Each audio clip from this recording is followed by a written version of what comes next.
Chapter 537. Before leaving work, Shinmu was preparing to deliver 2 documents to the CEO's office. He knocked on the door and entered only to see the man standing before him. His posture was ramrod straight, and his aura was extraordinary as usual. Due to his afternoon work, his shirt was buttoned up to the top, and his attire was neat and tidy. In the past 3 years, Mo Jingshan had been working in the company. Shinmu walked in and placed the documents down. However, for some reason he felt that the temperature of the air conditioner in the office was too low. He turned to look at the numbers on the air conditioner. It was the same as usual and had not been adjusted to a low temperature. "COMO, are you still going to the dinner at the hotel on Hai Tai Street?" Mo Jingshan placed one hand in his pocket. His expression was calm and his tone was mild. "Yes." It was just one word, but why did it make one feel as though they were in an icehouse? It was chilly. Shinmu did not dare to ask further. He left to arrange the time for the dinner with the secretary. After leaving the company, Shinmu silently followed behind Mo Jingshan. The man in front was cold and distant, and his footsteps were steady. His movements were relaxed and steady as he opened the car door and entered the car. After sitting in the car, he casually arranged his expensive and exquisite cufflinks. Everything was the same as usual. However, the atmosphere was strangely cold and solemn, causing Shinmu to not dare to say anything unnecessary. Mo Jingshan sat in the back, his long legs naturally spread apart. He turned his head to look out the window, his gaze cold and indifferent. It carried a hint of unfathomable profoundness. As the car passed by a busy commercial street, it stopped for half a minute near a French restaurant when it encountered a red light. Mo Jingshan's gaze swept toward the transparent glass windows of the French restaurant. In an instant the car was terrifyingly quiet. The air in the car seemed to have frozen. Shinmu carefully glanced back through the rearview mirror. Noticing the direction Mo Jingshan was looking in, he also turned to look toward the French restaurant. Jin Wan had been sitting in the restaurant chatting with the auntie's son for more than an hour. At first they were somewhat reserved, but as they chatted about various interesting things in the business world and the financial world in America, they gradually lost track of time and no longer felt awkward. They chatted and laughed. The auntie's son's impression of her gradually increased, and Jin Wan was also full of smiles. Even though it was the first time they met, she did not feel too awkward. However, after chatting for so long, when the waiter brought a plate of fruit salad, Jin Wan glanced at the time and jokingly said, "It's really inappropriate for the auntie to leave with the excuse of answering the phone. She's actually been answering the phone for almost 2 hours." The auntie's son also glanced at the time and smiled. "For the past few years, my mother has been trying to find a girlfriend for me, but I've been abroad studying and working. I really can't find the time. 2 years ago, I did have a girlfriend, but because of our different personalities and different horizons, our relationship fell into an impasse. After we broke up, I didn't even think about it. My mother is half a world away from me, and no matter how long her hands are, she can't reach out to me. In the end, I didn't expect her to make arrangements for me as soon as I returned to China." Speaking up to here, the auntie's son smiled. "But Miss G, you're really outstanding. To be honest, I have a good impression of you. If you also have a good impression of me, the two of us can slowly get to know each other after this meeting. Whether or not there will be any sparks will depend on fate. I won't force it. I can also see that you don't seem to be very interested in this kind of matchmaking." Hearing his words, Jin Wan responded more naturally and generously. "That's right. Everything depends on fate. There's nothing wrong with being friends. Feelings can't be forced." The auntie's son looked at her for a while and said, "Miss G, do you have someone in your heart?" Jin Wan had just picked up a glass of water and didn't move because of his words. She quietly drank the water slowly and then put the glass down. Seeing that she didn't say anything, the auntie's son didn't ask any more. He saw that Jin Wan was full, and the two of them had indeed been chatting here for a long time. During this period, Jin Wan didn't just chat like other girls and was too shy to eat. However, from the moment she sat down, she occasionally drank some water, cut the steak, or ate some fruit. Everything she did was natural, and her every movement was between an elegant mature woman and a fashionable young girl. He said with a smile, "My mother should have returned to Yuehu Bay. She said that you also live there now, so it's not too far-fetched for me to send you back, right?" I really didn't say no. Just now, my friend sent me a message asking me to go to her place tonight. In a moment she will send someone to pick me up. I won't go back to Yuehu Bay tonight. I really don't need you to send me back." Jin Wan raised the cell phone she had just received, shook it gently at him and smiled again. The auntie's son nodded. "Okay, then when the person sent by your friend arrives, I'll send you to the car." I'll leave after you leave. Outside the restaurant, Shenmue looked at the scene of the man and woman sitting at the table by the window, talking and laughing, and couldn't help swallowing slowly. Mr. Vince had just left, and now a bodyguard had come. The bodyguard had left. Was this a blind date again? Miss G really had a lot of peach blossoms now, but it wasn't that Jinwan didn't have peach blossoms in the past, but she always kept a distance from those men, and at that time when most of them heard that Jinwan was Mo Jingshan's wife, they would consciously give way and didn't dare to approach her. Now that Miss G was single, no matter how many admirers there were around her, there was nothing wrong with that. Besides, beautiful women were often surrounded by men. She was a woman who was not bound by the constraints of marriage.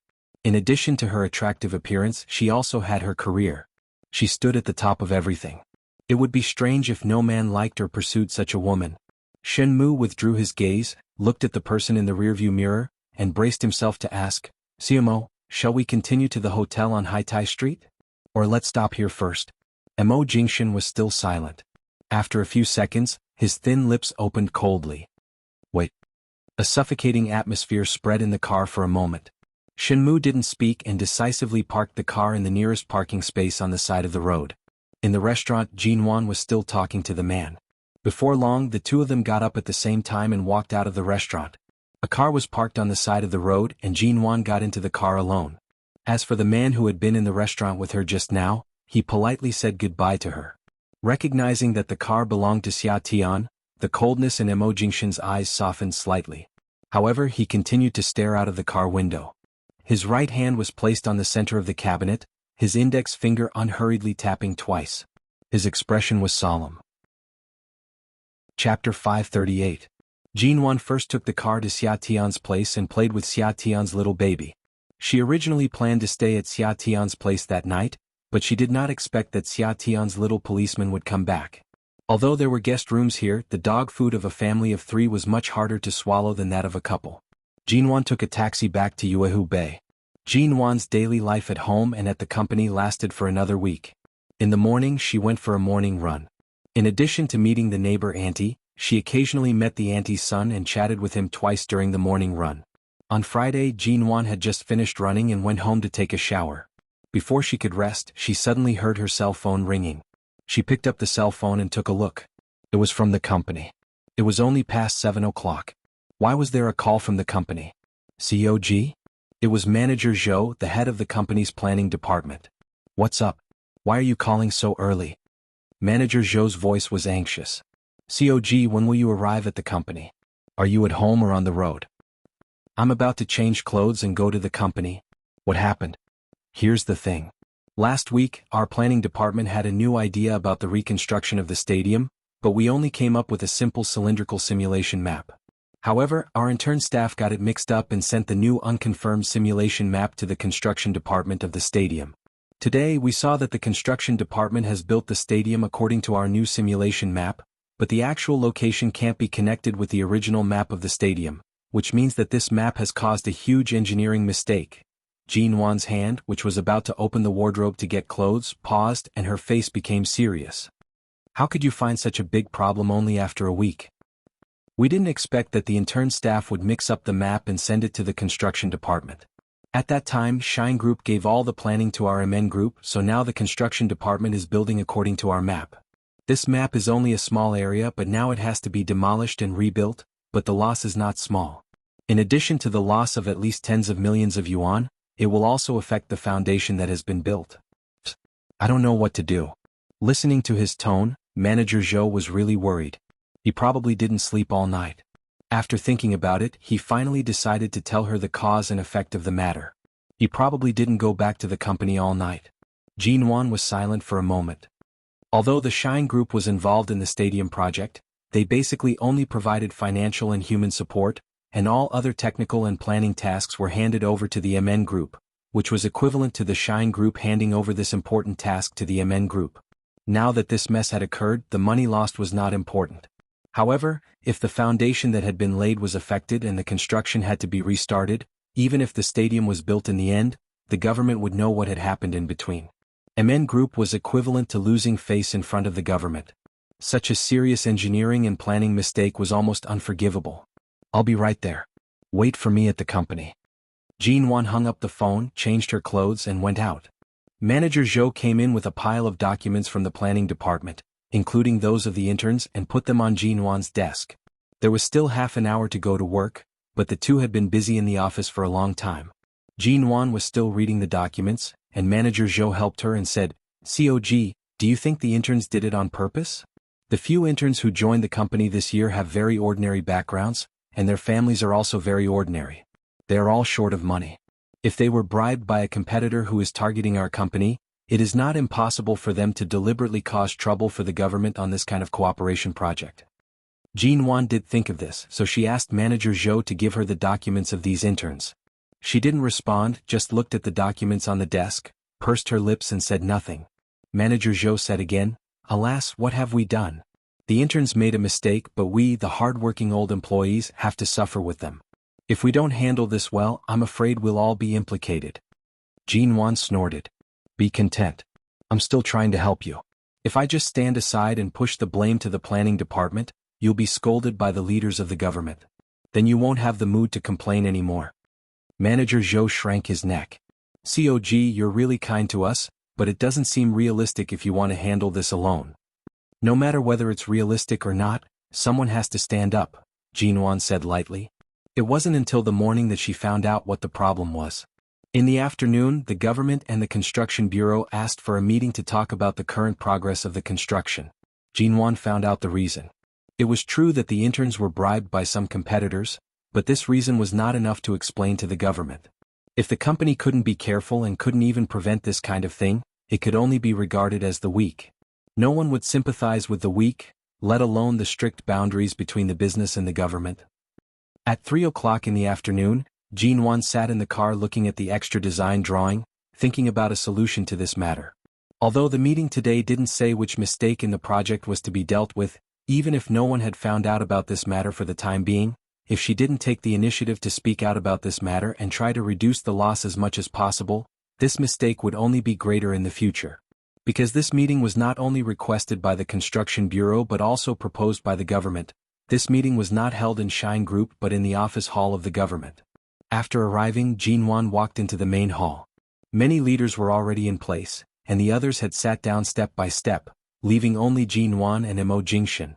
At present, only the two seats closest to the leaders of the city were empty. Jinwan walked over. Because she had been thinking about that matter, she didn't pay much attention to the name tag on the table and sat down on one side. But when she sat down, almost everyone in the large conference room looked at her in surprise, and Jinwan realized what was wrong. Chapter 539. Jinwan glanced at the conference table. Of course she was sitting in the wrong seat. The nameplate in front was written in gold lettering, Shine Group. On the other hand, the name MN Group was written on the other hand of the city leader. Jinwan rarely made such a low-level mistake, but because she was a little worried today she made such a mistake. Although it was not a big problem, it was really shameful. Jinwan was embarrassed and was about to get up, when a low voice suddenly rang beside her. "Sit there." Jinwan turned her head and saw that it was Mr. Mo, the CEO of Shine Group, who had come to the conference room. She hadn't contacted him since she slipped away from Aolan International, and it was the first time they met after so many days. Jinwan took a look at him and was about to get up again, but as soon as she left the seat, an irresistible force suddenly came from her shoulder and pulled her back. The man said calmly, "It's the same wherever you sit. COG rarely takes time to have a meeting. There's no need to make trouble. Just sit down." Jinwan looked away and said nothing. Mo Jingshan also smiled, moved his hand away from her shoulder, and sat down on the seat on the other side with the name MN Group. Everyone in the room was astonished. What was with CEO Mo's indulgent look and COG's cold and arrogant face? However, they had more or less heard that there was something fishy going on between the two of them. Some of the old people in High City's business and political circles knew about the marriage between the G family and the Mo family, but no one dared to say anything. They all kept their mouths shut and watched quietly from the side. Moreover, CEO Mo didn't care whether they sat on the left or right side of the main seat, so of course they couldn't say anything. Seeing that everyone was already seated, no one said anything. The meeting only talked about the renovation of the stadium. In the second half of the meeting, someone raised doubts about the engineering drawings under construction and asked why there was such an irrelevant building in the middle. Was this the design of the MN Group? Suddenly realizing this question, the conference room fell into silence. Jin Wan was about to get up to explain, but the city leader said that he had to discuss other related projects with CEO Mo of Shine Group and the meeting would be suspended in an hour.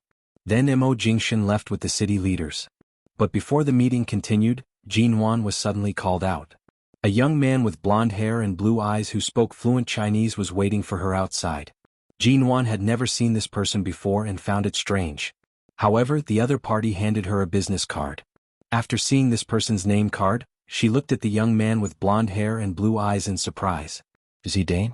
A famous British architect. 3 years ago he had signed a design contract worth tens of millions with the Shine Group, which made him famous in the world of architecture. He was a top-notch architect that could only be encountered but not sought. Jin Wan didn't know what was going on. At this time, the city leaders asked to see her alone to talk to her about the temporary addition to the stadium. Jin Wan's sense of admiration for the famous designer was instantly frozen. What would come would come. After all, this responsibility still belonged to MN Group, and she couldn't avoid it. After saying goodbye to Dane politely, Jin Wan went straight to the lounge where the city leaders were currently. After entering the lounge, she saw several city leaders and the person in charge of the construction bureau were there. She guessed that they didn't criticize her directly in the conference room to save MN Group's face, but now they wanted her to give an explanation. When she came in, Jin Wan was still in a trance. She didn't expect that after 3 years of careful ups and downs and indifferent to any setbacks, she would suffer such a big loss soon after returning to China. The enemy was in the dark, but she was in the light. MN Group had just moved its headquarters back to China, and there were still people who disliked it and wanted to drag MN Group down with them. Just as she took out the plan and design drawings that the intern staff had mistakenly sent to her and was about to give an explanation, the door of the lounge was knocked again and someone came in. Sorry to disturb you.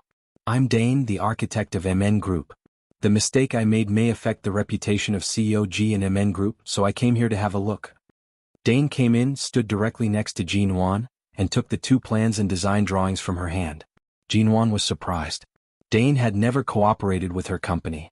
It was said that the only Chinese company that had cooperated with Dane was Shine Group. He had never met this designer before. Why did he suddenly appear here to help her solve this problem? Jin Wan turned her head and was about to speak when she suddenly saw the cold and tall man coming in from the door of the lounge. Mo Jingshan entered but did not plan to sit down. He ignored the person who was politely leading the way and inviting him to sit. He placed one hand in his trouser pocket and leaned against the door behind him. His handsome face was hidden in the dark corner of the lounge, appearing quiet and unfathomable. The city leaders and the person in charge of the construction bureau present were also stunned. Of course they had heard of this architect named Dane. He was once the royal designer who had renovated the residence of the British royal family and was very famous internationally. It was said that Dane had signed on to Shine Group 3 years ago. But why did Dane say that the design drawings that MN Group had produced temporarily belonged to him? How could such a low-level design be Dane's work? Dane probably saw Jin Wan's confusion and frowned because of the problem she had just faced, so he winked at her, asking her to cooperate. Jin Wan received Dane's gaze, thought for a while, and turned to look at Mo Jingshan. He was looking at her as if he had been looking at her since he stood there. Deep in his calm eyes was her reflection. Even though she turned to look at him, he didn't move his eyes away. She suddenly remembered what Mo Jingshan had said to her every time she encountered a problem. Be at ease as Mrs. Mo and leave any problems to me. I'll handle everything. You don't need to be brave. The city leaders had specially called her here to hold her accountable. In short, she would not have a good ending if she came here. So Dane was sent by Mo Jingshan to help her out? Mo Jingshan was still standing there, still looking at her indifferently. All his eyes fell on her. His slender and well-defined fingers casually played with a cup of tea that had just been delivered to him by the person next to him. He gently closed the lid of the white porcelain cup, and his eyes were so calm that it made people feel inexplicably at ease. Chapter 540. For a moment, everyone present could clearly feel that although Mo Jingshan didn't speak, his deep shrewdness and almost playful sneer in his eyes all indicated that Jin Wan was his woman, and whoever dared to touch her was tantamount to touching the Tai Sui's head. The city leader didn't dare to take some things too seriously, so he simply looked at Dane and simply asked, "Dane? Didn't you sign a contract with Shine Group? How can the MN Group's plan have anything to do with you?" Dane raised his hand and brushed his golden hair with embarrassment, saying with a smile, "The stadium project is a cooperation between the 2 companies.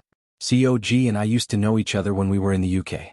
Although Shine Group didn't participate in the planning this time, after all, we have a cooperative relationship, so the company sent me and the planning department of MN Group to do it together. This design drawing was not in the original plan, but I was suddenly inspired and suddenly added such a design in the building. Jinwan stood beside Dane and didn't speak. After all, she didn't expect such a change before. She didn't know what Dane would do next, so she just cooperated with him. Is this inspiration? The city leader looked at the very strange design drawing and felt that it couldn't have been made by Dane. Can you please give me the drawing first? Dane turned to look at Jinwan. Jinwan silently gave him the drawing. Dane took it and looked at it. Jinwan was standing closest to him. She could tell from his eyes that it was the first time he had seen this drawing, but it only took him a few seconds. He smiled very calmly. This is indeed the drawing I designed, but it's just a temporary record of inspiration. It hasn't been completed yet. I guess a colleague in the planning department thought I had finished the draft, so he directly sent it to the construction department. Fortunately, I can add my later design to this initial model, so it won't affect the order of any project. With that, Dane turned to look at Jinwan. COG, have you brought a pen? Jinwan did have the habit of putting a pen in her bag every time she attended a meeting. She took out the pen and handed it to him. Thank you. Dane smiled at her again, took the pen, and casually drew a few lines on the paper with the pen. Jinwan saw it clearly from the side. Dane had added some ingenious design to the originally ordinary wide cylindrical building. Because this was an extra building in the stadium, there was no need for a too ostentatious design on this occasion, so almost every stroke of the drawing was the finishing touch, making the superfluous building look less superfluous in an instant, and even the arrangement of the use was very clever. Jinwan just looked at it, and even without listening to Dane's explanation, she had slightly admired it in her heart. No wonder he was the internationally famous Dane, and no wonder he was the designer that Shine Group wanted to sign. There were so many talented people in the world, but there were not many people who could be favored by Mo Jingshan. Now Jinwan could see how amazing this Dane was. It took Dane less than 5 minutes to finish the drawing, which was neither long nor short. If it weren't for Mo Jingshan's presence, the city leaders probably wouldn't have had the patience to wait, but because of Mo Jingshan's presence, they waited quietly for a while and no one spoke. Dane turned the drawing over, faced the city leaders and showed them the new drawing. This is my final design. This cylindrical object is just the base of an international sports picture sculpture, and the sculpture on it will be carved by an international master sculptor who is familiar with me. There will be small water spouts on both sides of the sculpture, and a circular indoor pool of the stadium will be added below, which happens to be the entrance of the stadium. There is a saying in Chinese that, when you meet water you will be clear, when you meet fire you will be bright, when you meet water you will be bright. In short, any design related to water in this location is very good in terms of geomancy. That's why I was suddenly inspired, but the people in the planning department acted too fast. Fortunately, this drawing can be used as the base and it won't affect other design plans. Although this design is very reasonable, it is, after all, a sudden design plan. They haven't reported it to the construction bureau or us, nor discussed it with any department. They just sent the drawing directly to the construction department without authorization, which led to a large number of projects being transferred to such a new small building, which delayed the progress of the project. How do you explain this? After looking at the new design, the city leaders turned to Jinwan. COGMN Group has never been so reckless. What happened this time? Jinwan stood in the lounge and gently clasped the bag in her hand with her fingers. She stood calmly and without any sense of nervousness. She still had a smile on her face, but the smile did not reach her eyes. It's indeed our company's fault. I'm to blame for recruiting too many interns to the planning department this year, which led to some important work and delivery procedures falling into the hands of the interns. Fortunately, this drawing was drawn by Dane, and fortunately, Dane has a very perfect design talent. This kind of design, which can turn stone into gold, helps me make up for this mistake, but the original mistake should be borne by MN Group. The engineering cost of the small building and the loss of working time will all be paid by MN Group to compensate for the delay of a few days. What do you think? In fact, Dane's design plan had been approved by the city leaders, but these people also wanted to save face.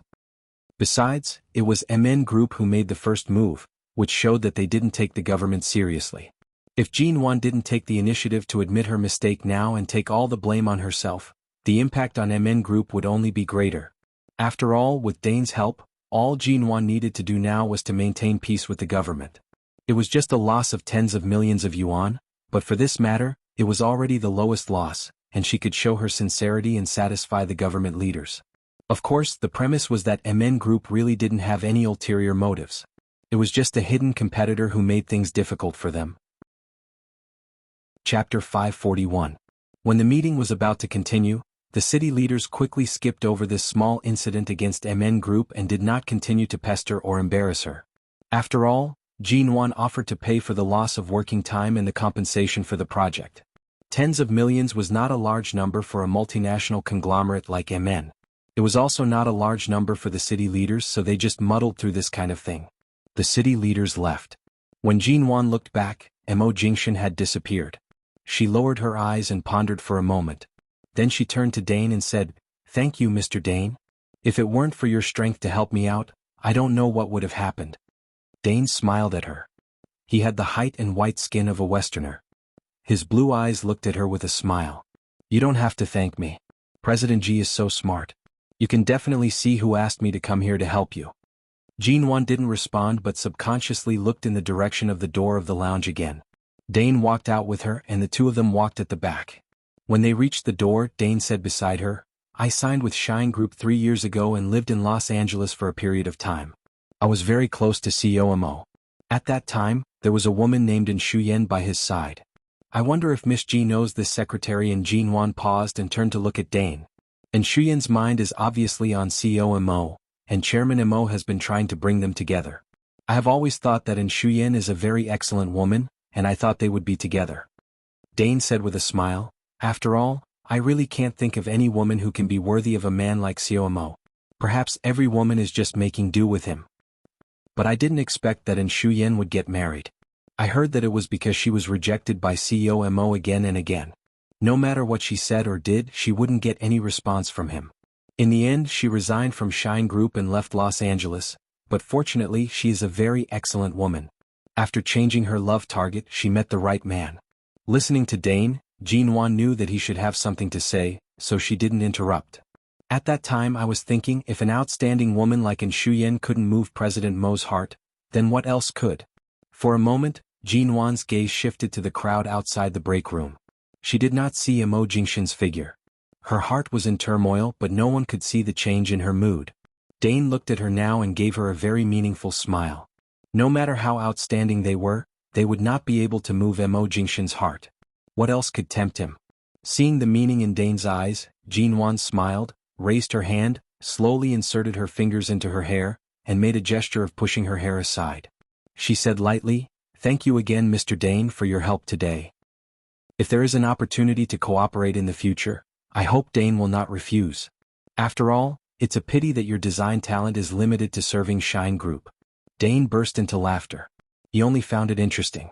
He was speaking meaningfully about how deeply Mr. Mo loved her, but this woman named Jinwan was bent on stealing Mr. Mo's woman. Interesting. Dane couldn't help but laugh out loud. After going to the conference room, Jinwan was much more relaxed. After all, the big problem that had been haunting her all day had been solved. They continued to discuss the stadium, but the meeting was coming to an end. Jinwan was really not interested in the special conversations between the leaders at the conference table. She looked away from the meeting notes in her hand and drifted slowly. Unconsciously, she looked at the other side of the city leader. Mo Jingshan's face was expressionless, but when he sensed her gaze and turned to look at her, his dark and deep eyes seemed to contain a hint of a smile. She remembered what Dane had said just now. During the 3 years he was in the United States, and Shuyen often tried to get close to him, but she never got any response from him. Thinking of the various things that happened in Aolan International, Jinwan's cheeks puffed up slightly, but she still avoided his eyes and forced her attention back to the meeting. When the meeting was over, Jinwan got up, left the city hall as quickly as possible, and went straight back to the West City District. The next afternoon, Jinwan felt a little pain in her stomach because her period was coming. She had nothing to do in the afternoon, so she went straight back to Yuehu Bay to rest. At 2 o'clock in the afternoon, Jinwan was packing up the computer and a few company files she had brought back in her study when her cell phone on the desk suddenly rang. She didn't think much and reached out to answer the phone. As he answered the call, he put the laptop aside and said, "Hello." The other side didn't speak for several seconds. "Hello." Jinwan thought the other side had a bad signal and asked again, "Hello, who is this?" The person on the other side still didn't speak for a long time. Jean Wan looked at her cell phone and saw it was a strange number. She frowned and was about to hang up. However, the person on the other side suddenly spoke. Miss G. Jean Wan paused and was surprised by the voice she had just heard. After a long pause, she tried to find a possibility in her limited interpersonal relationships, but after thinking for a long time, she still felt that although she seemed to have heard this voice somewhere, it was not particularly familiar, so she couldn't recognize who this person was. The person on the other side repeated, Miss G, am I disturbing you? Jean Wan put down the documents and the computer in her hands and asked indifferently, Who are you? Hearing the calmness and wariness in her voice, the person on the other side sighed with a smile. I'm Xiao Lui's father. With that, the person on the other side fell silent. The cold and solemn tone of a middle-aged man who had been in a superior position for a long time sounded kind and patient, and even a little tentative, as if he was afraid that she would be alarmed if he spoke too abruptly, so he continued in a slow and peaceful voice. Miss G, do you have time? Jean Wan didn't speak, but she was really surprised that Mr. Xiao would call her. She had never heard that the chairman of Ling Xiao Group was so approachable. Thinking of the things she had suspected before, she said indifferently, Why does Mr. Xiao have my phone number? Chapter 542. At 5 o'clock in the afternoon, on Shihe Road in the western part of the city, a white Porsche was parked outside a classical-style restaurant. Jean Wan got out of the car, answered a phone call and turned to enter the restaurant. The bodyguard watched Jean Wan's back disappear, picked up his cell phone and called Mo Jingshan. Mr. Mo, what's the matter? Someone asked Miss G out for dinner. She drove here alone and looked very serious. She must have something on her mind. I don't know if there's anything wrong. Would you like to call her and ask her? The man was silent for a few seconds and asked indifferently, Where is the appointment? The ancient restaurant on Shihe Road. I see. They booked the most luxurious private room in the restaurant. The waiter pushed the door open, and Jean Wan immediately saw Mr. Xiao, who had a superior aura. The middle-aged man was dressed in a very exquisite three-piece suit. Although he was over 50 years old, he still had an extraordinary aura. He looked at Jean Wan and Jean Wan looked at him. They didn't say anything to each other, but they seemed to be quietly looking at each other.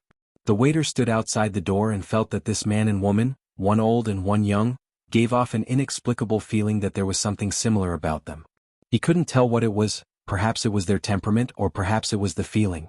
Jean Wan looked at Xiao Xinjuan and saw that there was no one else in the private room, not even Xiao Lui. There were surveillance cameras around the room, so it shouldn't be a problem for her to come in. However, when the waiter was about to close the door, she asked him to leave a gap on the door and not close it completely. Seeing that Jean Wan was wary, Mr. Xiao smiled kindly and didn't mind, saying, Why are you standing at the door? Sit down. Jean Wan walked in and sat down. She casually put her bag aside and didn't look at the luxurious menu on the table. After all, she had lunch and was not hungry at this time, so she just asked the waiter to pour her a cup of hot water. It's rare for Miss G to agree to meet with me. Previously, I saw that you were very close to my son, but it seems like you haven't been in contact with him recently. Did my son do something to make you unhappy? Old Master Xiao spoke first. Jean Wan looked at the famous chairman of Ling Xiao Group in front of her and gave a faint smile. No, CEO Xiao and I are just acquaintances. Last time at your birthday party, I was only there as his temporary female companion. We don't have much private contact. Xiao Luo's expression changed slightly. You're right. Xiao Xinjuan smiled. Compared to the unapproachable chairman Xiao described by others, Xiao Xinjuan seemed particularly amiable and warm. You must be hungry. Let's order some dishes first. I'm not hungry, but old Mr. Xiao invited me, so I took advantage of the fact that I have nothing to do this afternoon to keep the appointment. I just don't know why you specifically asked me to meet you. At this time, the waiter came in with a glass of water, put it by Jean Wan's hand, and then handed the menu to her. Jean Wan took it and flipped through it casually.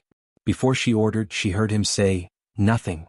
I used to be a close friend of your father, Ji Hongwen, but then we had some misunderstandings, so we haven't contacted each other for so many years. It's rare to see his daughter make such great achievements in the business world. I can't help but sigh with emotion at the changes of time.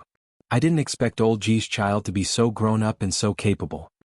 Jean Wan's fingers paused as she flipped through the menu. She raised her eyes to look at him and curved her lips into a faint smile. Mr. Xiao, do you want to treat me to a meal just because of my father? Xiao Xinjuan had been paying attention to the change of Jean Wan's expression, but Jean Wan had been smiling politely and faintly, but her words seemed to indicate that she had guessed something, but because it was just a guess, she was not in a hurry to ask or point it out. Of course, your mother. When Xiao Jinjuan mentioned her mother, he paused. His eyes fell on her face as though he was looking at another person through her face. However, Jin Wan's seemingly calm eyes contained a different coldness and sharpness. He smiled again. I'm about the same age as your parents. Decades ago we studied together in the United States. If it weren't for the fact that we haven't contacted each other these years, we could be considered friends despite our age difference. Oh really? Jin Wan was still smiling, but she was obviously indifferent. It seemed that the matter that she had suspected before had one more piece of evidence. But she didn't dare to think in that direction. The Xiao family, and her? Was it possible? Mr. Xiao didn't talk much with her. He mostly asked about Jin Wan's experience in England and occasionally asked her about her childhood in the Ji family. It seemed that he paid attention to her because of her parents, but he didn't talk about many things about Ji Hongwen and her mother. After talking for more than an hour, Jin Wan didn't want to continue sitting here because of her stomach pain and physical discomfort, but before ending the topic she asked, Mr. Xiao, my mother passed away when I was very young. Since you and my parents have known each other for a long time, why don't you tell me what kind of woman my mother is? Xiao Jinjuan took a deep look at her because of the question that sounded abrupt but seemed to have been prepared for a long time. Jin Wan didn't avoid his gaze but just looked into his eyes and smiled. Xiao Jinjuan put his hand on the table, holding a glass of water. He pinched the glass for a long time and said in a low voice, Your mother is a very, very good woman. Very good? Since she was so good, shouldn't she have a happy and perfect marriage and family and live happily for the rest of her life? But why did she die so early?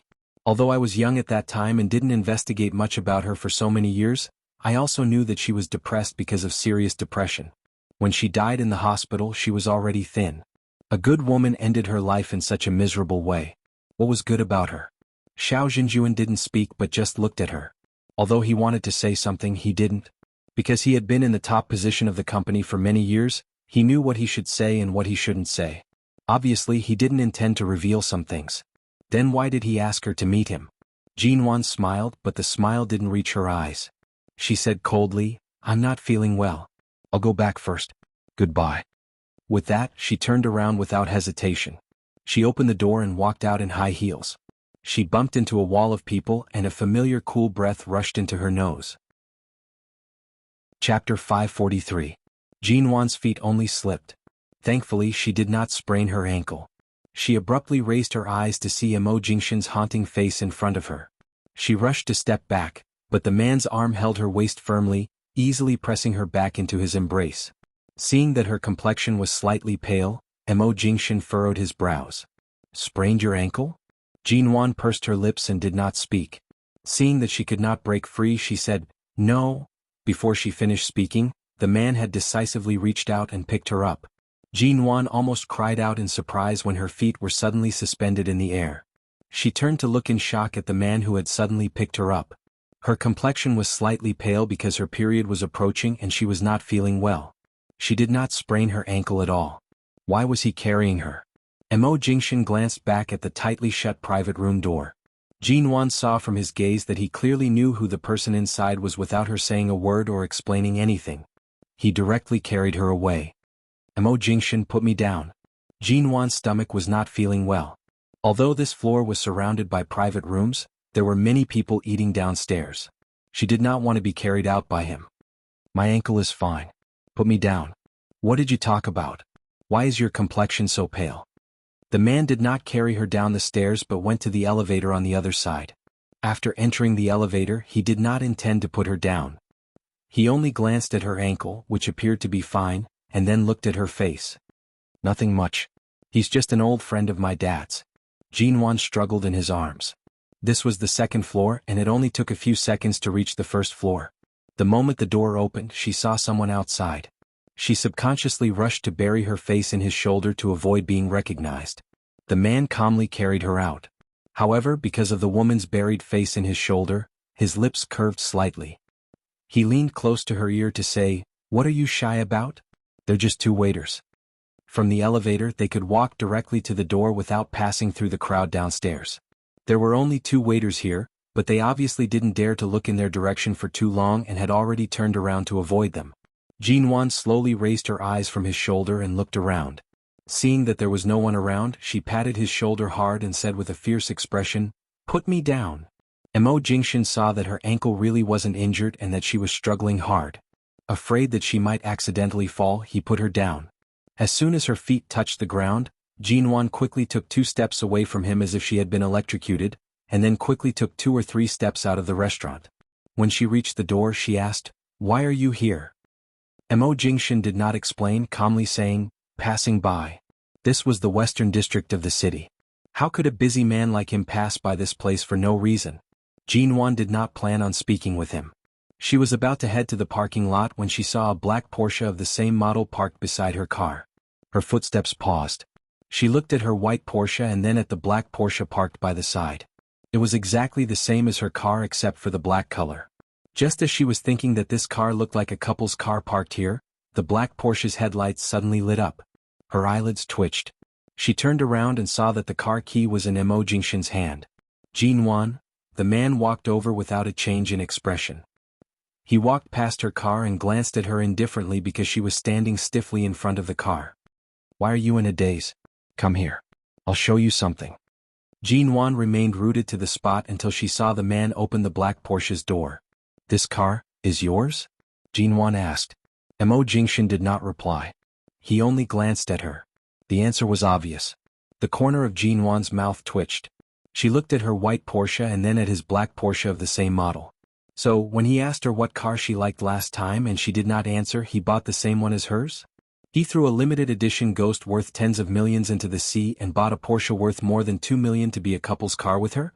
For a moment, Jinwan felt as though she did not know Mo Jingshan anymore. The great Mo Jingshan, how could he be so shameless? Who wanted to be a couple's car with him? Did he ask her for her opinion? And it was parked so brazenly next to her car? The man opened the car door and took out a document from the car. He ignored Jinwan's burning eyes that seemed to be filled with anger because of his car and handed it to her. "What's this?" Jinwan received the document in confusion and glanced at it. It turned out to be a business summit arranged by the government and Jing City. High City's Shine Group and MN Group had been invited to attend. There was also a meeting for the 2 companies because of the stadium project, but it was to be held in Jing City. Jinwan flipped through the document and then looked up at the calm man in horror. "You want me to go to Jing City with you on a business trip?" The man closed the car door and glanced at her. "Is there a problem?" Jinwan stared at him. "This is a big problem. Your Shine Group has cooperation with the business and political circles in Jing City, but MN Group has always been in London.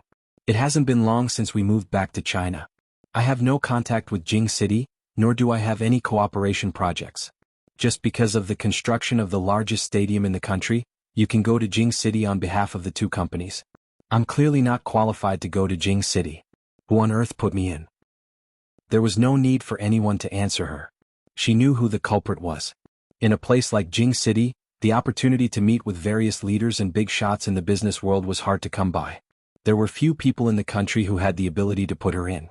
Being glared at by her, Mo Jingshan smiled mildly. "I want you to go to Jing City to meet more people. This will have a good effect on your status in the domestic business world." "What? You don't appreciate my kindness?" Chapter 544. The man said flatly, "You won't get a second chance like this. Do you want to give up this good opportunity because of me or go to Beijing with me? Make your choice." Jinwan didn't speak. Her period was coming and her stomach was uncomfortable, so she couldn't think. But then she remembered that she would be on her period, and half of the suitcase would have to be filled with sanitary pads, which was really inconvenient. But the government had already issued the document, and she couldn't resist it. She took the document, opened the car door, got in and slammed the door. 2 days later, on her way to the airport, Jinwan received a WeChat message from Yengu. "Sister Nguyen, have you recovered? Can you go out soon? When will I go back to work?" "Jinwan, I'm going to Beijing for a business trip. I'll let you know when I come back." "Yengu, you're not really going to fire me, are you?" A grieved face. "Jinwan, no, if I really didn't need a bodyguard by my side, I wouldn't have let you come from the very beginning. Having a plainclothes SWAT officer by my side every day gives me a sense of security. I definitely wouldn't let you go." Yengu stared at the phone for a while and smiled. "Are you going to Beijing alone? When will you come back? Do you need me to go with you?" "Jinwan, no, I'm going with the people of Shine Group. I don't know when I'll come back." I heard it will take at least half a month. Yengu, Shine Group? Your ex-husband's company? You're going with CEO Mo? She replied, yes. Yengu stared at his phone for a long time and sent a voice message in frustration. Then Sister Nguyen, be careful. Your ex-husband means that you two are no longer in a relationship. Be careful not to be taken advantage of by others. Let me know when you come back. I'll pick you up at the airport. When she arrived at the airport, the driver hurriedly put down her luggage and left. Jinwan stood in the lobby of the departure lounge with a 30-inch large suitcase, watching the passengers coming and going. It was less than an hour before boarding time. She waited for several minutes but didn't see Mo Jingshan or the people around him. As time went by, she called Mo Jingshan so as not to delay boarding. However, the moment she dialed Mo Jingshan's private number, the call was hung up after a single ring. Jinwan was startled by the sound of the phone being hung up. Before she could put down the phone, a long arm had reached over and rested on the handle of her suitcase. The man's long and slender fingers pressed on the switch and pulled out the lever. At the same time, a faint voice sounded above her head, "Let's go." Jinwan abruptly raised her head, only to see that Mo Jingshan had already pushed her suitcase toward the VIP security checkpoint. Only then did she put down her phone. Because the man was tall and had long legs, she did not wear high heels because she had to catch a flight today. However, even if she was wearing flat shoes, it would be difficult to catch up with him after a few steps, so she could only jog to catch up with him. However, just as she ran over, she did not expect the man to suddenly stop in his tracks. Jinwan almost bumped into his back. The moment her forehead touched his back, she subconsciously took a large step back and barely steadied herself. She then raised her eyes. "Why did you suddenly stop?" Mo Jingshan glanced at the suitcase in his hand and then back at her. "We're going to Jing City on a business trip for half a month, not half a year. Why did you bring so much luggage?" Jinwan also glanced at the oversized 30-inch suitcase that belonged to her. If it weren't for her period, she wouldn't have needed to prepare 2 large bags of tampons. Originally, a 20-inch suitcase would have been enough, but although the tampons were not heavy, they took up a lot of space, so she had to bring a large one. Besides, she was a woman. It was already very unrefined to only bring one suitcase for a business trip for half a month. Could it be that he expected her to be as compact as him? "It's almost my period. I've only prepared some necessities in it." Jinwan raised her hand to tousle her hair and then raised her head to show him a very careless smile. Previously, Yengu had told her to be careful and be careful not to be taken advantage of. Although this business trip coincided with the arrival of her period, at least she was protected by it. Even if Mo Jingshan was a wolf with wild ambitions, he couldn't possibly do anything to her at such a time. When the man heard the words period, his gaze finally fell on her face, which looked good because of the light makeup she had put on today. From this, he finally found the reason why her complexion was not very good. It was almost time to board the plane. Mo Jingshan did not speak anymore and pushed her suitcase to the VIP passage. In front of them there were 2 foreigners queuing for security checks. Jinwan walked behind Mo Jingshan. Looking at the man's unusually silent back, she couldn't help smiling. For the first time in her life, she felt that her period had come at such a good time. After passing through the VIP passage, Jinwan walked toward the departure lounge while putting the cell phone she had just taken out back into her bag. Suddenly, she heard the man walking beside her say flatly, "I remember that your period only lasts 4 or 5 days a month?" Her footsteps abruptly paused. She abruptly raised her eyes and saw the man calmly pushing her suitcase into the first-class lounge. Jinwan, after entering the departure lounge, a male assistant who looked unfamiliar walked over. "Hello, COG. I'm Xiao Hu, the assistant accompanying CEO Mo on this trip to Beijing." Jinwan had thought that Shenmu would follow them to Jing City. She didn't expect to see a new face. She nodded politely. While Xiao Hu went to the water dispenser to fetch water for Jinwan went inside to ask, "Why didn't Shenmu come with you?" "He has something to do at home and took half a month's leave." Jinwan turned back to look at Xiao Hu. She saw that he moved quickly. Generally speaking, those who could be allowed to accompany Mo Jingshan on business trips were more reliable. After all, Mo Jingshan had always been a good judge of character. She didn't say anything more. She found a seat and sat down. She took out her cell phone and browsed the internet. She saw that she had recently added a lot of acquaintances on WeChat and finally clicked on a pink app for recording menstruation. There was still 1 day before her period came. She raised her hand and rubbed her stomach. Although her period didn't hurt as much as it used to, it still felt uncomfortable. Usually Little 8 would prepare the brown sugar water and heat pad for her. Now that little 8 wasn't by her side, she was actually not used to it. Chapter 545. Thank you, Xiaohu. Jinwan immediately picked up the disposable cup of hot water and took a sip. In addition to feeling uncomfortable during her period, she would also feel uncomfortable for a few days before her period. It was indeed the most fortunate thing for her to have hot water to drink at this time. You're welcome. COMO asked me to bring you hot water. Xiaohu saw that Jinwan had already drunk half the cup of water and asked, Do you want more hot water? I'll go get another cup. Jinwan did not speak as she placed the cup down. She only glanced at Mo Jingshan, who was sitting opposite her. Xiaohu did not wait for her to speak and went to bring her another cup of hot water. Jinwan struggled internally for a moment before receiving the cup and drinking another cup. Her stomach felt much better. By the time she entered the departure lounge, it was already close to boarding time.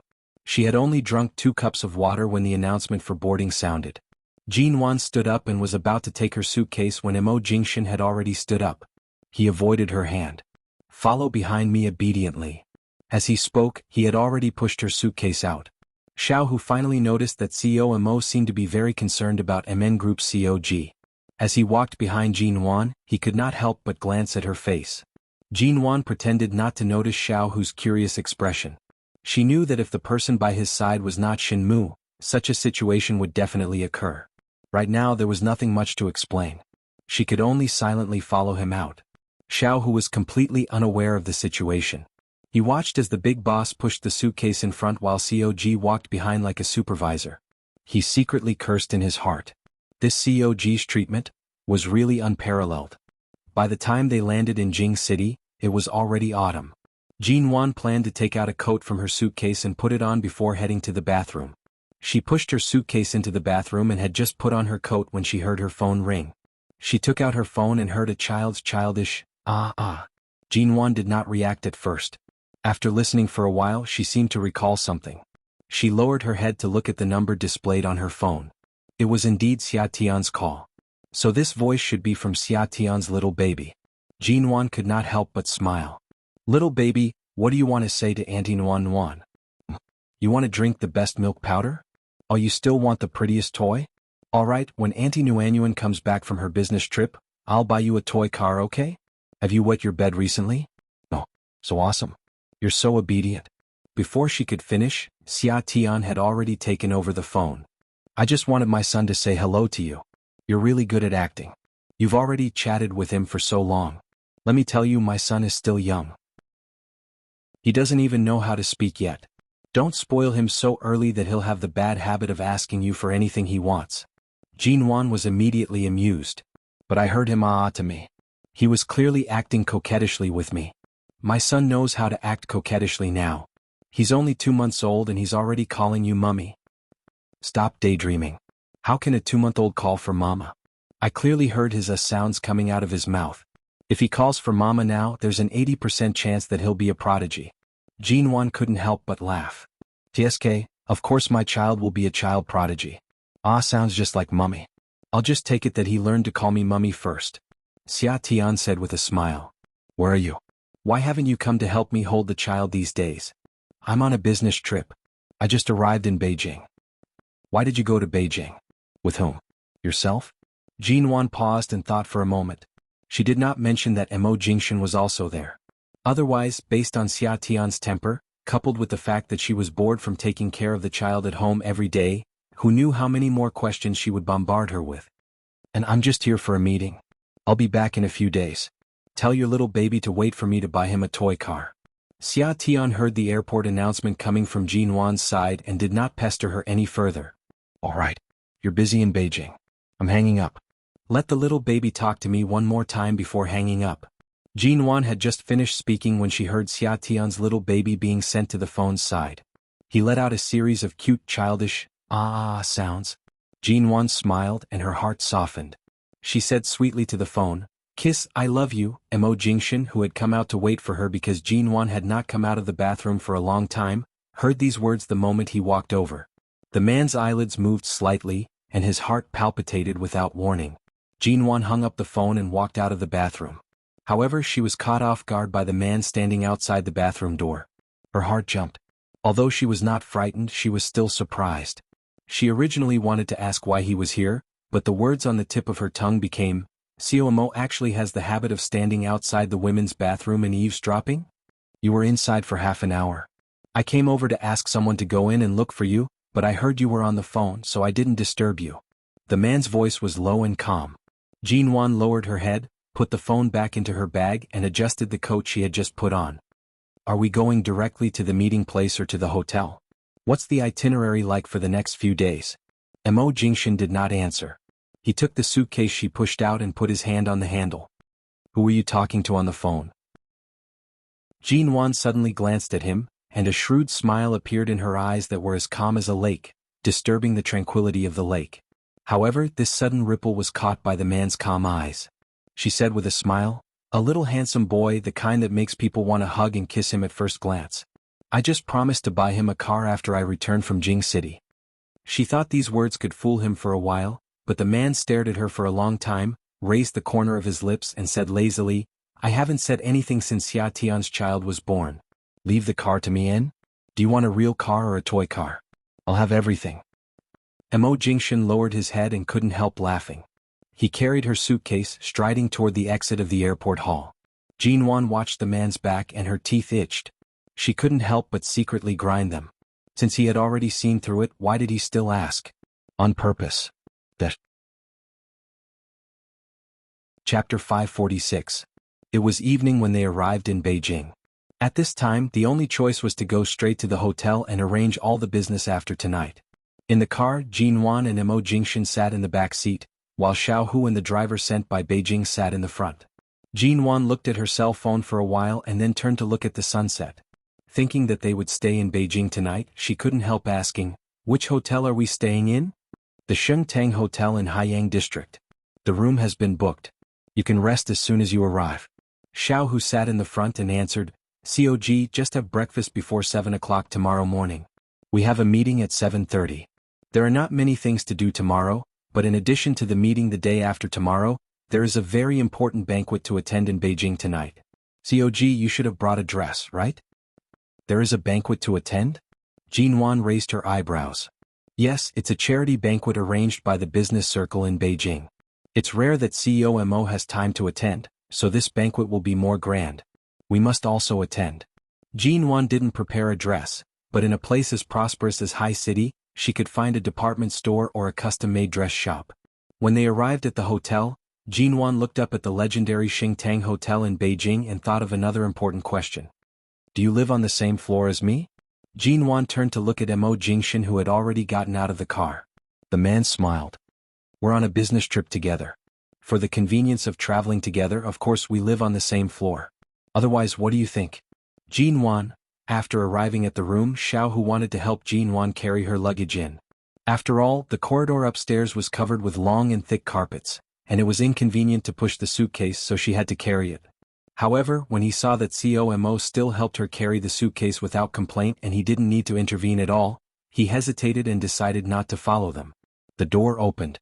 Jinwan looked back at Mo Jingshin and reached out to take the suitcase. "Here we are.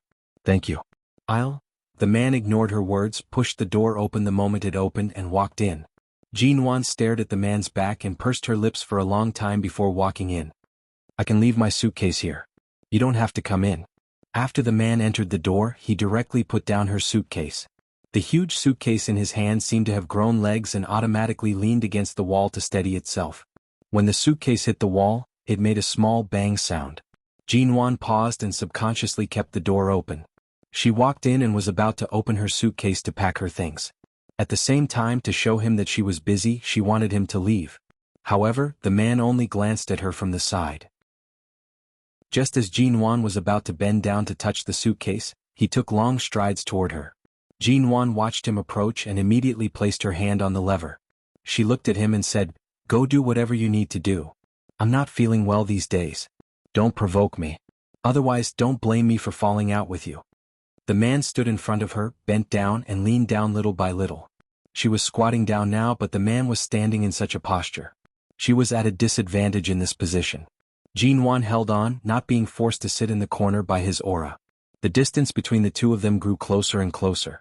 It was so close that she could clearly feel the man's slightly hot breath blowing against her collarbone. She was even more sensitive to the feeling of his breath brushing against her pores, causing the air around her to be dominated by his breath. When there was only half a finger's distance between them, he stopped approaching, causing Jinwan's tense body to tighten even more. Her stomach hurt. She had to hold her stomach with one hand and hold the lever with the other to prevent herself from falling to the ground. As a result, she couldn't even pull out her hand to push him.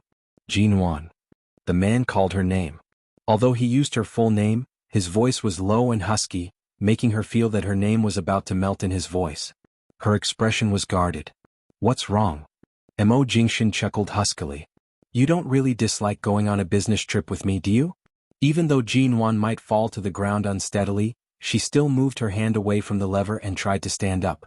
However, the man in front of her did not move away, and she couldn't just bump into him. After 2 seconds of hesitation, she took a step back and sat on the carpet behind her. The man leaned very close. Seeing that she wouldn't catch a cold sitting on the thick carpet, he didn't reach out to help her up. He moved closer and closer, so close that his words seemed to be whispering, so close that it seemed as though his lips would touch hers at any moment. However, he didn't really touch her and kept the distance between them within half a finger's distance. He was clearly so close, clearly pressing down on her, but it seemed as though he wanted to come closer and yet didn't. It was as though he was invisibly seducing her. When the man looked into her eyes for a long time, his eyes darkened, and he lowered his eyes to kiss her. Jinwan decisively raised her hand to cover her mouth, and the man's kiss immediately fell on the back of her hand. Mo Jingshan watched her cover her mouth, his handsome brows moved, and a low chuckle escaped his throat. He didn't argue with her and said softly, "If you like to have your own business, I won't stop you. After all, MN Group is your blood and sweat. You can do whatever you want to do for it. You can spread your wings and fly high, but you can't fly into someone else's arms." Do you still remember the suggestion I made at Aolan International? What suggestion? Jinwan frowned. She had been forced to the corner by him and leaned against the wall. Be Mrs. Mo again. When the man spoke, he slightly lowered his head again. Jinwan had put down her hand when she spoke, so he suddenly touched her lips. However, he didn't kiss her too deeply. Jinwan even clearly felt that she was being kissed by him, but it was just a light touch. He didn't push her too close, nor did he press her too hard. However, the man's heavy breathing and hoarse voice made her strangely feel as though she had been pressed here and violated by him. No. Jinwan refused him without thinking. Compared with her cold expression of rejection, Mo Jingshan's expression could be said to be calm. I'm not in a hurry. Sooner or later, I'll make the word no disappear from your mouth and come back willingly. Mrs. Mon? Chapter 547. Mo Jingshan watched her for a moment. He saw that she had spent too much time on the plane and in the car, and the light makeup on her face had faded. Her originally pale complexion was now obvious. Based on her menstrual cycle, she did need to rest early. Remember? Jinwan? She glared at him. The man did not speak. She glared at him, unconsciously using a warning tone. Mo Jingshan, I'm telling you, if my poor health affects your work here, don't blame me for dragging you down. If I continue to sit here, it will only make me feel worse. If I can't get up tomorrow? Seeing that she was so angry that she could say such words without any threat, his voice carried a smile. Kiss me and I'll help you up. Jinwan glared at him. Mo Jingshan, you're the epitome of despicable and shameless. Even if you want to take advantage of someone, you have to look at the situation first. You found out. The man smiled. Indeed, I'm taking advantage of someone. As expected, I wasn't wrong to say that you're a beast in human clothing. Unhappily, Jinwan tried to push him away again, but when she frowned unhappily, the man quickly kissed her on the cheek. It was only a light kiss, but he picked her up and put her on the bed.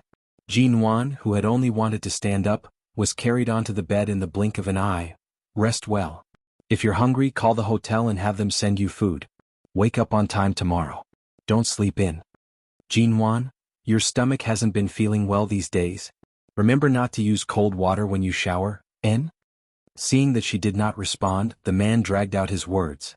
His tone was heavy, but it carried an indescribable sense of indulgence and pampering. After finally sending Great Boss Missouri away, Jinwan watched as the man closed the door behind him. She then relaxed and laid back on the bed with her arms and legs spread out. Rushing to catch a plane in a car was the most tiring. She wanted to sleep for a while before waking up for dinner. She lay on the bed and did not move. Not long after, the man's gentle and mild words lingered in her ears. Go back to being Mrs. Emo. Jinwan flipped over and covered her head with a pillow. When she woke up the next day, her period arrived on time. Her stomach hurt so much that it felt like it was about to cramp. Jinwan curled up on the bed for a long time before she sat up. Seeing that it was 7:30, she got up to wash up. After all, she came to Beijing for work, not for a vacation. However, just as she got out of bed and put on the white soft slippers in the hotel room, she suddenly heard her phone ring. She picked up her phone and glanced at it. It was an unknown number. Puzzled, she picked it up and heard Xiaohu say, "Cog, did I disturb your rest?" Jinwan recognized Xiaohu's voice. She rubbed her stomach as she stood up and softly answered, "No, I'm already up. Give me 10 minutes. I'll be downstairs immediately." With that, she was about to head to the bathroom. "Cog, you don't have to come. COMO and I have already left the hotel. This morning's work schedule is a bit more complicated. I'll sign in for you in the name of MN Group. Are you not feeling well today? Then rest in the hotel first, leave it to me." Jinwan paused. "You've already set off?" "Yes, I had originally arranged for the hotel's wake-up call service, but COMO asked me to cancel it. He said that COG is not feeling well and asked you to rest in the hotel for a day. It just so happens that this morning's meeting is just a formality. There are no important people today, so there's no need to meet so many people in person. I'll sign in your name. There won't be any problems. COG, you can rest assured." Jinwan knew that it was not suitable for her to travel during her period. The pain during her period was sometimes good and sometimes bad. When it was good, the pain was not so severe, but occasionally because of frequent overtime work, her endocrine system would be disturbed, and then on a certain month, the pain would be heart-wrenching. Although the problem of the cold in the womb was much better, the pain during her period was still the most painful. In the past 3 years, she had stayed in London as much as possible during these days of each month and rarely went out. This time, when she suddenly came to Beijing, she had been prepared to endure all kinds of discomfort, but she didn't expect that she would still become the one being taken care of. "Well, if there's anything I need to be involved in, please let me know in time. I'll make preparations. Don't delay the schedule," Jinwan said softly. "All right, I'll contact you at any time." After speaking, Xiaohu hung up the phone and turned to look at Mo Jingshan sitting in the back of the car. "COG's voice sounds weak. It seems that she is really uncomfortable. Shall we call a doctor to check on her?" Mo Jingshan didn't say anything. Mo Jingshan's handsome face showed no emotion. He did not respond. Xiaohu turned back to chat with the driver. After a moment, he picked up his cell phone and was about to call Qin Sighting when he remembered what Jinwan said last time. His fingers paused on the screen for a moment, skimmed over Qin Sighting's number, chose a doctor he was more familiar with and called him. In the next few minutes, Xiaohu felt that his understanding of COMO had been completely shattered. He actually heard COMO, who usually didn't even have an extra woman by his side, calmly ask a woman if there was any more effective and faster way to relieve pain during menstrual pain besides brown sugar water. After listening for a while, Xiaohu decided to look down and pretend he heard nothing. In the afternoon, when they were about to return to the hotel after finishing several tasks outside, Mo Jingshan asked them to stop on the road, and then Xiaohu saw his boss get out of the car and go to a large chain pharmacy by the road. When Mo Jingshan returned to the car, Xiaohu didn't need to look to know that the bag in his hand was filled with things he bought for COG. Was COMO's spring coming, or was COMO chasing COG? That shouldn't be the case. There were so many women who secretly liked COMO. Even in High City's entertainment circle, there were countless women who wanted to hug COMO's thigh, but COMO never looked them in the eye. He could definitely be described as cold, heartless, and unwavering. They were all like skeletons without the slightest interest.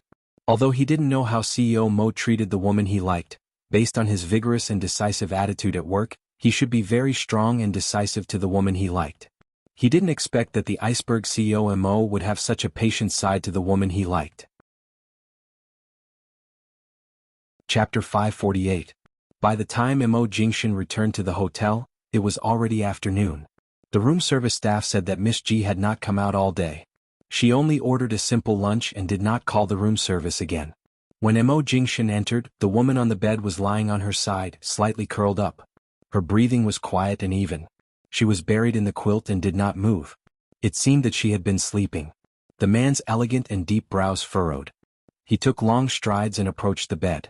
Under the soft light in the room, the woman's clean face was illuminated. However, her face was paler than usual, and her lips were almost colorless. Her eyelashes were very long, casting a faint shadow on her thin and pale face. Her shoulder-length hair was spread on the pillow, and her body was still bent in sleep as she endured the pain in her stomach. Jinwan had long been accustomed to the discomfort during these days of the month, so she habitually slept through these days when it was too painful. After a long time she could fall asleep in such bursts of pain. At least in this way the pain could be reduced a little. But obviously she was also enduring the pain in her sleep, and her brows were slightly furrowed when she slept. The curtains in this room were tightly closed, blocking all the light from the outside. There was only the light from the wall lamp by the bedside. In fact, Jinwan had been sleeping, but when she heard someone coming in she woke up but did not open her eyes. She was clearly here on a business trip, but she had to rest in the hotel on the first day. No matter whether today's work was important or not, she instinctively felt that she was dragging her company down and felt uncomfortable. Right now she was not in the mood to face Mo Jingshan. The room was extremely quiet. Jinwan did not move. It was not until the sound of the door closing entered her ears that her slightly tense nerves relaxed a little. She opened her eyes, looked at the room that still had only one wall lamp, looked at the tightly closed curtains and then closed her eyes again, preparing to continue sleeping. Anyway, the pain would only be the most in the next 2 days. When her period was about to end, it would not be so uncomfortable. The man's cool breath surrounded her from behind. Jinwan's relaxed nerves immediately tightened. Earlier, when she heard the sound of the door closing, she thought that Mo Jingshan had left, but she did not expect that he did not leave and only went to close the door. She froze. Other than the refreshing fragrance of plants, the man's body also smelled of travel. Following that, her pajamas were pulled open. All the hairs on her body stood on end. Just as she was about to resist, the man's warm palm was already pressed against her cold abdomen. Jinwan paused. Their skin pressed against each other without any obstruction, causing her hair to stand on end. The warmth of the man's palm caused all the pores on her body to tighten. She did not move, but when the man's breath brushed against her neck, she immediately grasped the bedsheets sensitively. She moved her head to dodge, but the man's hand seemed to be fixed on her lower abdomen and did not move away. Just as she was about to turn over, she suddenly felt the bedside sink a little. The man simply lay down by her side and easily pressed all her movements. He reached behind her neck and pulled her into his arms, while the other hand remained pressed against her abdomen. Mo Jingshan, who gave you permission to enter my room again? Does everyone have a room card of this hotel? I'm still sleeping. Do you think I can come in just because you say so? Jinwan was held in his arms. She raised her eyes to meet the man's deep, ink-black eyes under the dim light. The man did not speak but increased the strength of his hand on her lower abdomen. It was not until Jinwan pushed him hard that he said seriously, "Be obedient. Does your stomach hurt? Do you still have the energy to struggle? Don't I have thousands of ways to relieve my stomach pain? If you really wanted to make me feel better, you could have asked your assistant to buy me a few heat pads or a hot water bottle on the way back. But you directly used your hand. Do you really think I don't know what you're thinking? Me going on a business trip with you doesn't mean I..." Before she could finish her sentence, her face was cupped. She was startled and was accurately kissed by his lips. Without any explanation, Mo Jingshan pried open her lips and kissed her. The kiss was deep and heavy, and Jinwan's brain almost exploded in an instant. He kissed her because he couldn't win against her in words? What was wrong with this man? Jinwan couldn't push him away. She was almost completely trapped in his arms and pressed under him. After a few hard pushes, she lost the strength to push him away. The pain in her stomach made her hate herself for being so weak for a few days every month. She refused to close her eyes and stared at him like fire. As they kissed, the man's dry hand, without a trace of sweat, moved away from her lower abdomen and turned to hold her waist without any hindrance. His body completely covered hers and the kiss became deeper and deeper. While Jinwan was still glaring at him, the man covered her eyes with his hand. Jinwan was forced to close her eyes, and as soon as she closed them, she couldn't control her emotions. When the man felt that she had slowed down, he patiently and gently kissed her on the lips and didn't continue. Jinwan opened her eyes because there was finally space on her lips. The moment she opened her eyes, she became clear again. Soberly, she reached out to pull the man's hand away from her lower abdomen. Mo Jingshan. N? The man's voice sounded particularly dull and low in the dimly lit room, but it was so sexy and lazy that it made her heart skip a beat. Your stomach hurts so much. Why didn't you ask the hotel staff to boil some brown sugar water for you? Jinwan turned her face away to avoid his breath. It won't do much to drink it. It won't hurt so much for more than half an hour after I drink it, but it'll be the same after a while. There's no need to bother the hotel staff. The man said in a low voice, so you just put up with it? She said flatly, I'm used to it. Before the divorce, Mo Jingshan or Auntie Chen would watch her drink some hot milk or brown sugar water every night, so her monthly period was much better. But in the next 3 years she could only live a regular life and keep exercising. How could she take care of such a delicate thing? Besides, she was so busy that she didn't have time to insist on heating up brown sugar or ginger tea every night. It had been 3 years. As time went by she got used to it. She was no longer as delicate as when Mo Jingshan was by her side. She had long given up the idea of being pretentious. Chapter 549. He said hoarsely in a low voice, get used to what? Curling up in bed like a shrimp, deliberately making me feel sorry for you? Jinwan's face darkened. You're the shrimp. Mo Jingshan's hand was still pressed against her abdomen, and he gently kissed her cheek. Jinwan was held in his arms and did not resist, but she glared at him. You should know when to take advantage of me. If you still want to take advantage of me in my current situation, you're really inhumane. Mo Jingshan paused and chuckled. I've done many inhumane things. Do I need you to do this? Take your hand away. His palm pressed against her abdomen seemed to have a steady stream of heat. This feeling made her want to rely on him when she was vulnerable, and Jinwan instinctively resisted. He did not let go of her but held her tighter after she spoke. When Jinwan glared at him, he bent down and whispered in her ear, I'm sorry. I didn't expect your menstrual period would change, and I didn't expect that my arranged business trip would coincide with yours. If you're really uncomfortable, you can reduce your work schedule. Don't make things too difficult for yourself. Jinwan pursed her lips. There's nothing to be sorry about. I know my own physical condition. It's not a big deal. I'll be fine after a day or two of sleep. She knew that Mo Jingshan remembered her menstrual period. 3 years ago, these few days of every month were very stable, and the time was also very accurate. However, when she first went to the UK, all kinds of physical and psychological pressure and emotions were weighing on her. Perhaps it was too much pressure, so she wasn't very stable for a few months. Her period was either too early or too late. Later, when she finally stabilized, her monthly period was no longer the same as it was 3 years ago. In fact, Jinwan didn't have to come to Jing City these days, but on the one hand she really didn't want to miss this good opportunity. Besides, even if she was angry with Mo Jingshan, she didn't have to be so irrational as to miss such a good opportunity. However, she neglected that her menstrual period was only 4 or 5 days long, and she neglected her physical condition. This was simply lifting a rock and smashing it on one's own feet. Not only did it not hurt others, but it was also about to kill itself. Mo Jingshan pinched her chin. He had to admit that a 3-year absence would indeed make it difficult for a man to remain unruffled. However, the little woman in his arms was in a special situation. He could only look at her but not touch her. Seeing that she was in so much pain, he lowered his voice and said, I'll help you warm your stomach. If you want to sleep, you can continue sleeping. How can I sleep with you here? The man curled his lips. If you're not going to sleep, why don't we continue kissing for a while? The severity of a woman's menstrual cycle is directly proportional to the tension in the brain. In other words, the more you concentrate on thinking about where it hurts, the more it hurts. Why don't you do something else? Once you feel happy, your body will instinctively release dopamine and activate your brain cells. This can also help relieve the pain. Jinwan, which doctor came up with this fallacious reasoning? She quickly turned her face away to prevent him from kissing her again. Under the dim light, Mo Jingshan could not see her face clearly. However, the little woman's posture of holding her breath and twisting her body to avoid facing him was enough to explain her current expression. Jinwan closed her eyes and did not speak for a moment. The man also laid by her side and did not move further. He only helped her press against her throbbing abdomen. When she was about to fall asleep, she closed her eyes and said, You'd better get someone to buy some heat pads for me to put on. All right, you sleep first. The man's voice was as though he was coaxing a child, warm and patient. Jinwan woke up after sleeping for several hours. When she got up, she found that Mo Jingshan was no longer around. However, the room was filled with the fragrance of Chinese medicine. She then felt the heat on her stomach.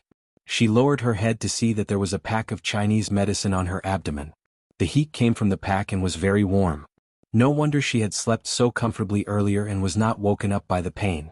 It was actually because of this. Where did Mo Jingshan go to buy this? He couldn't have specially asked the doctor, could he? She sat up and touched the thing on her abdomen. It was warm and comfortable, and her entire body felt much more relaxed. The next morning Jinwan woke up on time. She lazily prepared to eat breakfast before heading to work. After all, she was here on a business trip. After sleeping here for a whole day, she felt much better. After washing up, a staff member suddenly knocked on the door and pushed in a bowl of red date glutinous rice porridge. Don't you need to eat breakfast in the restaurant? I didn't even call and it was sent in directly? Jinwan spoke as she walked over and picked up the spoon to taste it. The staff member stood by the side and asked with a smile, "Miss Ji, is this porridge good?" "It's all right. The taste is not bad." "What?" Jinwan took 2 mouthfuls and sat down by the table, planning to finish the porridge. This porridge was specially made by Mr. Mo in the hotel kitchen this morning. There are red dates, brown sugar, glutinous rice, peanuts, and even some milk and walnuts. It's even richer than the 8 treasures porridge. Mr. Mo cooked it for a long time. Jinwan paused in her actions. No wonder she felt that the porridge in this hotel was too meticulous. It was especially soft and sweet but not greasy. She originally wanted to say that the environment of this hotel was not only rated as a 7-star hotel, but even this bowl of porridge could be rated as a very high level of culinary skills. He took up the hotel kitchen and specially cooked porridge for her. Was this considered an apology? No matter how much he calculated, he failed to account for the changes in her menstrual cycle, causing her to run to Jing City during the most difficult days. It turned out that the calm, rational and well-planned Mo Jingshan would also have times when he miscalculated. Jinwan drank the porridge and said indifferently, "Mr. Mo took up your kitchen, but what about the others' breakfast? It can't be that the entire hotel didn't have breakfast this morning, right?" The staff member smiled. "That's not necessarily the case.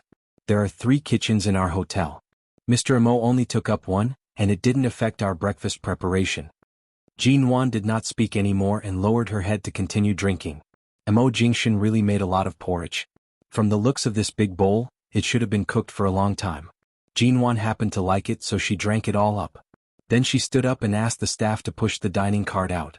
She then tidied up and prepared to go out. Chapter 550. In the room, Jinwan's cell phone just rang. Mo Jingshan came out from the opposite room, heard her cell phone ringing, and glanced at the empty bowls on the dining trolley that the staff pushed out. It seemed that she liked it very much. At the same time, Xiao Hu suddenly came out of the elevator with a huge bouquet of roses. When he came here and saw Mo Jingshan standing outside the door, he was embarrassed. "Xiao Mo." The man looked sideways at the things in his hand. The 299 red roses were tender and beautiful. Mo Jingshan frowned silently. "What are these? These flowers?" Xiao Hu coughed. "Just now the courier from the same city came and said they are for COG." At this time, Jinwan suddenly opened the door and came out, seeing the bouquet in Xiao Hu's arms. She subconsciously raised her eyes to look at Mo Jingshan. Although she knew that everything Mo Jingshan had done for her was deeper and more important than these flowers, and she knew that he would never have such superficial things. He rarely gave roses or gifts, but these flowers suddenly appeared in front of him. It seemed that it was not the case. Just now, she received a call from the same city, saying that a gentleman had ordered roses for her. Apart from Mo Jingshan and Xiao Hu, there was only one other person who knew that she was staying in this hotel. Yesterday, when she was resting in the hotel, she was bored to death, so she took a picture of the hotel from this angle and posted it on her WeChat Moments with the words, "This business trip is really painful." During the last blind date, the auntie's son didn't specifically contact her again, but the two of them added each other on WeChat. After seeing her post on WeChat, the auntie's son asked where she was on a business trip and said that he happened to be in Beijing these few days, so he asked if she wanted to meet him. Then Jinwan refused. After chatting casually for a while, he learned that she was staying in this hotel, but Jinwan said it was not convenient for her to meet friends, so he didn't come to see her. Unexpectedly, this morning he sent a bouquet of roses over. She understood that he wanted to show his affection for her. But this bouquet was sent to Mo Jingshan. Xiao Hu stood there holding the bouquet, not daring to look at Mo Jingshan's face. Seeing that Jinwan had come out, he instinctively wanted to give the bouquet to her. Mo Jingshan narrowed his eyes. "Bring it over and put it down." Xiao Hu paused. Just as the flower was about to fall into Jinwan's arms, he abruptly turned around and decisively put the flower on the dining car closest to Mo Jingshan. Then he quickly backed away from the danger ahead. They were fresh red roses that had just been picked and shipped to China by air.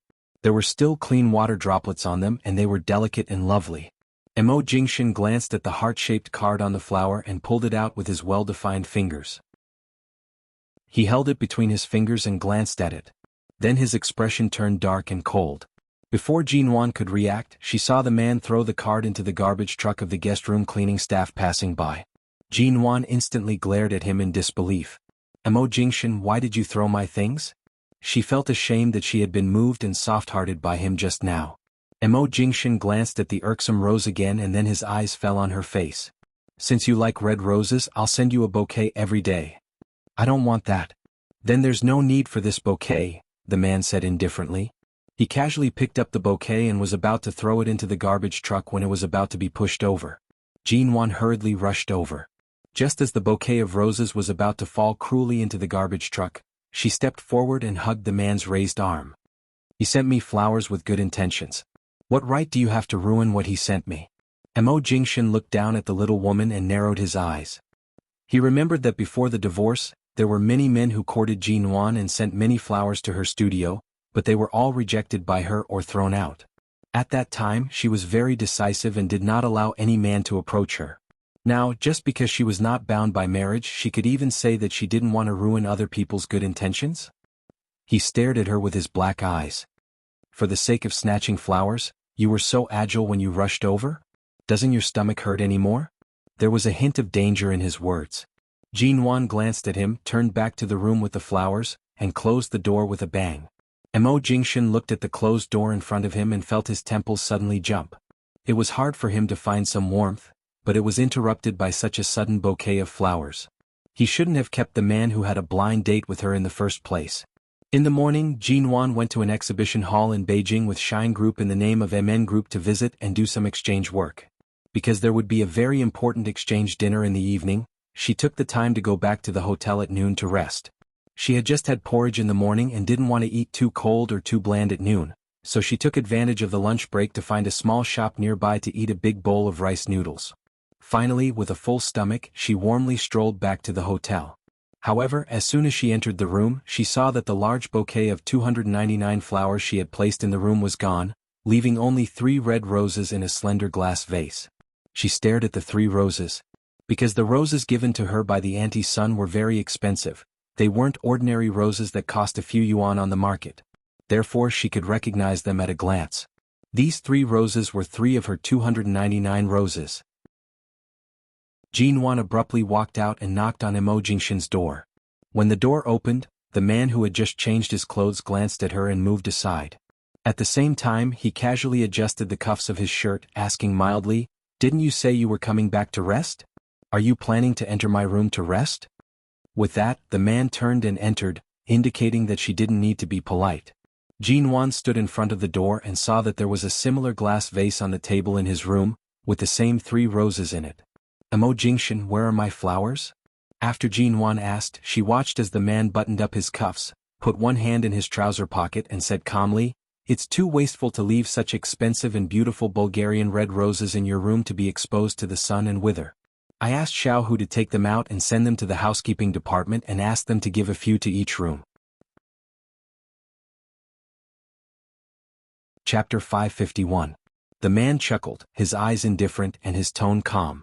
"Didn't you say you don't want to ruin other people's good intentions?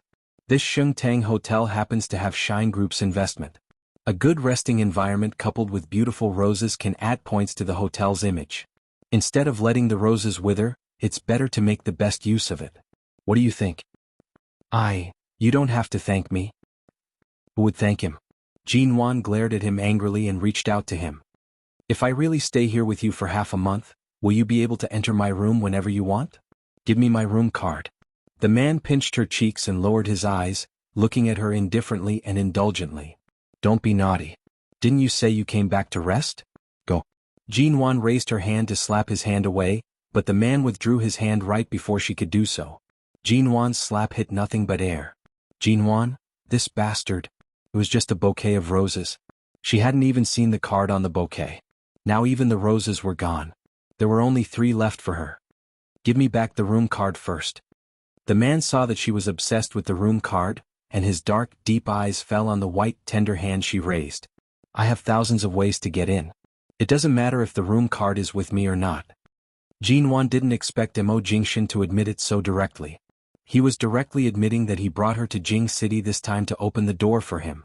He even said that it was a rare opportunity for MN Group and that he had to cooperate with her due to the busy work in Jing City. In the past 2 days, apart from sleeping in the hotel, she went out with him to see exhibitions or eat and drink. At night, she was only going to attend a dinner party. How was this work? He clearly dragged her here to take a vacation in the name of a business trip. And he could enter her room just because he said so. Forget it. At most, she could change to another hotel. Sheng Tang Hotel was a hotel invested by the Shine Group in Jing City. She couldn't afford to offend him, but she could hide from him. Jinwan was so angry that she didn't speak and turned to leave. However, before she could walk out of the room, the man's faint voice came from behind her. Don't even think about changing hotels. Many of our itineraries are tied together on this trip to Beijing. You can't stay too far away or it will only delay the trip. Also, the other hotels nearby are all cooperating with Shine Group. After all, this is the best location in Beijing. Shine Group will definitely not let go of such an investment that is destined to increase in value.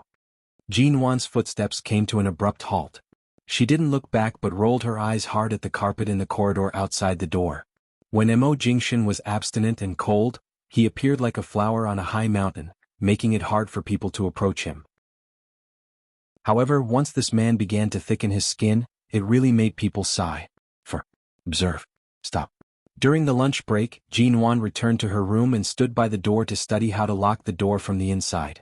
In the afternoon, she went to another place in Beijing to attend an exhibition.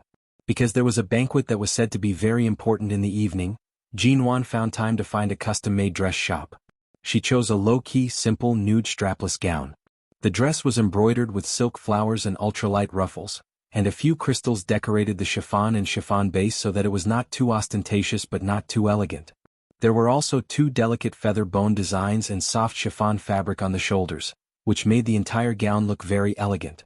Because it was a strapless style, Jinwan's beautiful collarbones were enough to match the gown perfectly. Obviously, she only needed a simple necklace and she didn't need to add any other accessories. From head to toe, she was gorgeous, elegant, mysterious, and exquisite. She completely gathered the temperament and texture that many socialites and rich ladies in the upper class yearned for but couldn't completely merge with. Jinwan didn't know what to say. She didn't know what to say. When she was helped out of the fitting room by the dress designer, Jinwan hadn't put on her high heels yet. The designer brought her a pair of nude stilettos that matched the gown very well. As soon as she put them on, she stared at the center of her collarbone in front of the mirror outside. Because of the lack of a necklace, it looked perfect but vaguely missing something. She had never worn the blue diamond with her. Ever since she found out the price of the blue diamond and its status in the global jewelry industry, she had left it at home. Of course, it was impossible for her to bring it with her on this business trip. She was standing in front of the mirror in a daze. Behind her, a tall and handsome man appeared in her mirror and approached her from behind. Through the dressing mirror in front of him, Mo Jingshan looked at Jinwan in the mirror, at the woman's delicate face with a little makeup, at her standing in front of the mirror in a daze, not knowing what she was thinking, and finally, his eyes fell on the center of her collarbone. The man looked at her calmly. Jinwan was very beautiful. This was an indisputable fact, but she had never deliberately dressed up in front of him. In the past 3 years, she no longer tried to hide her brilliance as low-key as before. In the past 3 years, she often wore bright red, sexy strappy dresses, stunning everyone, and even turned her originally harmless beauty into a very lethal weapon in the London business world. This time, if it weren't for the fact that she didn't intend to be too presumptuous in Jing City, she wouldn't have dressed so low-key. But even if she was low-key, it couldn't hide her beauty. She could even control any style of gown, any color, any style, and it was enough to amaze people when she wore it. Like all dress customization centers, there was generally a jewelry store near such a store, and the nearest store next door was a well-known luxury jewelry store in France. Under the careful questioning eyes of the staff here, Mo Jingshan acquiesced to them to help Jinwan choose a suitable necklace. After trying on the dress, Jinwan was taken inside by the stylist to have her hair styled, but because her dress was very simple, her hairstyle was very elegant, similar to that of Hans. After doing all the styling, she returned to the dressing room and waited. After all, the dressing room of this store was very large, but because she said she would go in to rest, no one dared to go in casually. She was alone. There were all kinds of gorgeous and dazzling gowns hanging around. The white palace-style design and the 2 white sofas here allowed her to find a comfortable position to sit down and rest in this complicated dress. Anyway, there were still more than 3 hours before the dinner party, so she was in no hurry to leave. Chapter 552. What are you doing here? Isn't there a VIP lounge outside? Jinwan said as she smoothed out the hem of her dress. As soon as she finished speaking, she saw the man's legs were approaching her. His dark-colored trousers were neatly ironed, and his black leather shoes stepped down the 3 marble steps behind the door of the dressing room. Seeing her sitting on the sofa motionless, Mo Jingshan looked at the hem of her dress that she had deliberately smoothed out with her hand and asked indifferently, "Is your stomach uncomfortable again?" "No, it's much better today than yesterday." Although Jinwan said so, her stomach did ache faintly, but it was not as painful as it was on the first day of her period yesterday, and she specially bought a heat pad at the nearby supermarket at noon, so it didn't hurt as much now. She said again, "Isn't it a few hours before we go to the banquet venue? Anyway, the dress has been changed and the hairstyle has been done. I don't want to waste time, so I'll just sit here and rest for a while." Mo Jingshan's eyes swept over her lightly made-up face and he could see that she was in good condition. "Come here." "What are you doing?" The man's eyes fell on her and he did not speak. Jinwan looked at him speechlessly for a while, got up and walked over. Although the pair of high heels on her feet matched this dress very well, the soles of the heels were high and thin. The tallest one she had worn in London was only 10 centimeters, but this one was 13 centimeters high. As a result, when Jinwan walked up to Mo Jingshan, she was even more aware of the height difference between them. She had grown more than 10 centimeters out of thin air, but she was still half a head short of this man. It turned out that she wasn't the same height as him in the past. She probably only reached up to his shoulder. It turned out that she had been deceiving herself for so long. Mo Jingshan ignored the woman's eyes that were sizing up the height difference between the two of them and watched her swaying as she approached. "Are your shoes uncomfortable?" "No, I was sitting in the wrong posture just now and my legs are numb." Jinwan was still able to handle the high heels. They were standing in the middle of the large dressing room, and the huge floor-to-ceiling mirror on the wall reflected their figures. Mo Jingshan gestured for her to look at the mirror. Jinwan turned her eyes in confusion, but because her shoes were too high she couldn't turn for too long, so she turned around and faced the mirror. "What's wrong? Is there anything wrong with my style? Or is there something wrong with my makeup today that will make you lose face?" However, the man lifted the few pieces of gauze on her shoulders. She thought there was something wrong with the back of her gown and was about to speak, but the man's kiss fell on her shoulder. Jinwan's eyes were still fixed on the mirror. She watched as the man's kiss fell on her shoulder. Before she could react, he gently held her waist under the dress and kissed her white neck. Her neck was also her sensitive spot. Jinwan shivered and was about to avoid him when the hand on her waist suddenly tightened, trapping her in his arms, and the kiss on her neck gradually became heavier. When Jinwan noticed what the man was doing, she frowned. "Mo Jingshan, if you dare to leave any marks on my neck, I—" Before she finished speaking, she felt a sharp pain from the place on her neck covered by the man's soft lips. She stared at the man in the mirror in disbelief, only to see that he had no intention of letting go. He even naughtily extended the kiss to the back of her ear. When Jinwan's eyes were about to spit fire, he curved his lips against her ear, and his low, husky and indifferent voice fell into her ears. "You've left a mark. What should I do? Why don't you leave a few more marks?" Jinwan angrily turned back to slap him, but before she could turn around, the man easily put his arm around her waist and held her in her original position in front of the mirror. At the same time, a necklace appeared in his hand. She recognized at a glance that it was the classic white diamond necklace from VCA. Some of the classic white diamond necklaces of VCA's family were not the ordinary thin necklaces on the market, but were shaped like geometric patterns. The white diamond was arranged in a regular pattern on a polygonal star, dazzling but not ostentatious. The width of one side of the necklace was just enough to cover the kiss mark left on her neck by Mo Jingshan. Under this necklace, only heaven, earth, him and her knew this ambiguous mark and no one else could see it. Seeing that the mark was covered, Jinwan choked back the angry rebuke on the tip of her tongue. This black-bellied and shameless man. She didn't know how many times she had scolded him in her heart recently. Shameless, black-bellied, shameless. She scolded him over and over again in her heart every day, but she still couldn't vent her hatred. After helping her put on the necklace, the man's slender and well-defined fingers rubbed the soft flesh under her ear.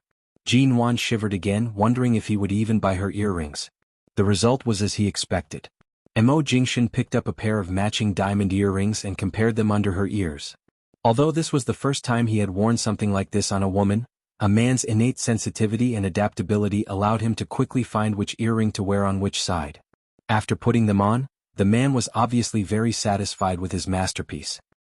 He tugged at the earring she was wearing and watched the shiny things swaying under her white, soft ears. The man's eyes couldn't help but deepen. Jin Wan pursed her lips and said with a straight face, "CMO, these diamonds are too exaggerated." The man smiled, but his smile was cold. "Aren't roses exaggerated?"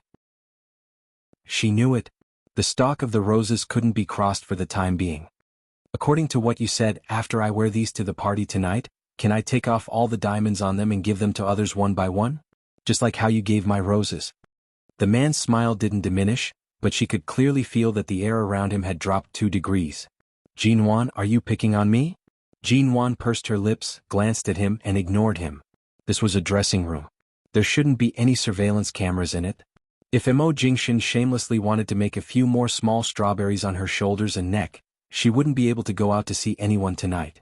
And she was deeply aware that even if she was protected by her aunt, if this man really wanted to argue with her, she was afraid that even if she bled in front of him, it would be useless. Chapter 553. When Jin Wan appeared in the banquet hall of Jing City that night, she caused quite a stir and astonishment. Of course she didn't cause a stir, but she was astonished. After all, she had appeared with Mo Jingshan and was even his female companion. Jing City was the so-called Jing Circle in China. Every circle was different and many people were unfamiliar to them. However, Mo Jingshan's influence in the business world at home and abroad was enough to make any circle want to rope him in, and there were many people who wanted to curry favor with him. After all, people in the Jing Circle were arrogant. Even if they wanted to curry favor with Mo Jingshan or flatter him, they would put on a polite expression and didn't express their emotions so obviously. However, in this environment where everyone was arrogant, those people couldn't help but come over to toast Mo Jingshan as soon as they saw him, and they couldn't hide their selfishness. They didn't know whether Mo Jingshan was married or not, but they all knew that Mo Jingshan never brought any female companion with him when he went out to socialize. They didn't expect that today. Not only did CEO Mo bring a female companion, but they also looked like a good match. After all, there were a lot of young ladies who had been eyeing Mo Jingshan for a long time. It was said that several young ladies in Jing City had chased him all the way to High City but came back in disgrace before they could even see him. No one could imagine what kind of woman Mo Jingshan would like, let alone that there was such a woman standing by Mo Jingshan's side who looked so compatible with him. Whether in temperament, appearance, or other aspects that people couldn't tell, as soon as the two of them appeared, they stunned and caused a stir. Some people curiously came to inquire about Jin Wan's identity, wondering which family's lucky young lady or a beauty sent to Mo Jingshan by a master. How could she be brought out by CEO Mo? However, Jin Wan took the goblet handed over by the other party and replied with a frank and dignified smile in her eyes, "My surname is Ji and I'm the head of MN Group. Nice to meet you." The people who came over to ask about her identity were all surprised when they heard the answer. When they remembered this MN Group, which rose in London 3 years ago, and Jin Wan, the famous female entrepreneur on this year's Forbes list, the beauty in front of them and the tall man beside her had gone far away. No wonder she could stand shoulder to shoulder with Mo Jingshan. It turned out that she was not a young lady but CEO G of MN Group who had a foothold in the business world and had become famous in recent years. Jin Wan never cared much about other people's gazes, not to mention these people were strangers she had just met today. As she walked, she took the glasses that were handed to her, maintaining a calm and generous attitude. There was not much champagne in these glasses, and each glass only had 1 or 2 mouthfuls of wine at most. She casually drank a few glasses and followed Mo Jingshan into the restaurant. The reason why she was so cooperative was that, on the one hand, she was the brand of the MN Group. She couldn't be too arrogant, but she also couldn't be looked down upon by these arrogant people in the capital circle. After all, such a banquet gathered the CEOs of many well-known domestic companies, and they could become partners of the MN Group at any time in the future. On the other hand, before arriving at the banquet, Mo Jingshan had reminded her that the circle in Beijing was much more complicated than that in High City.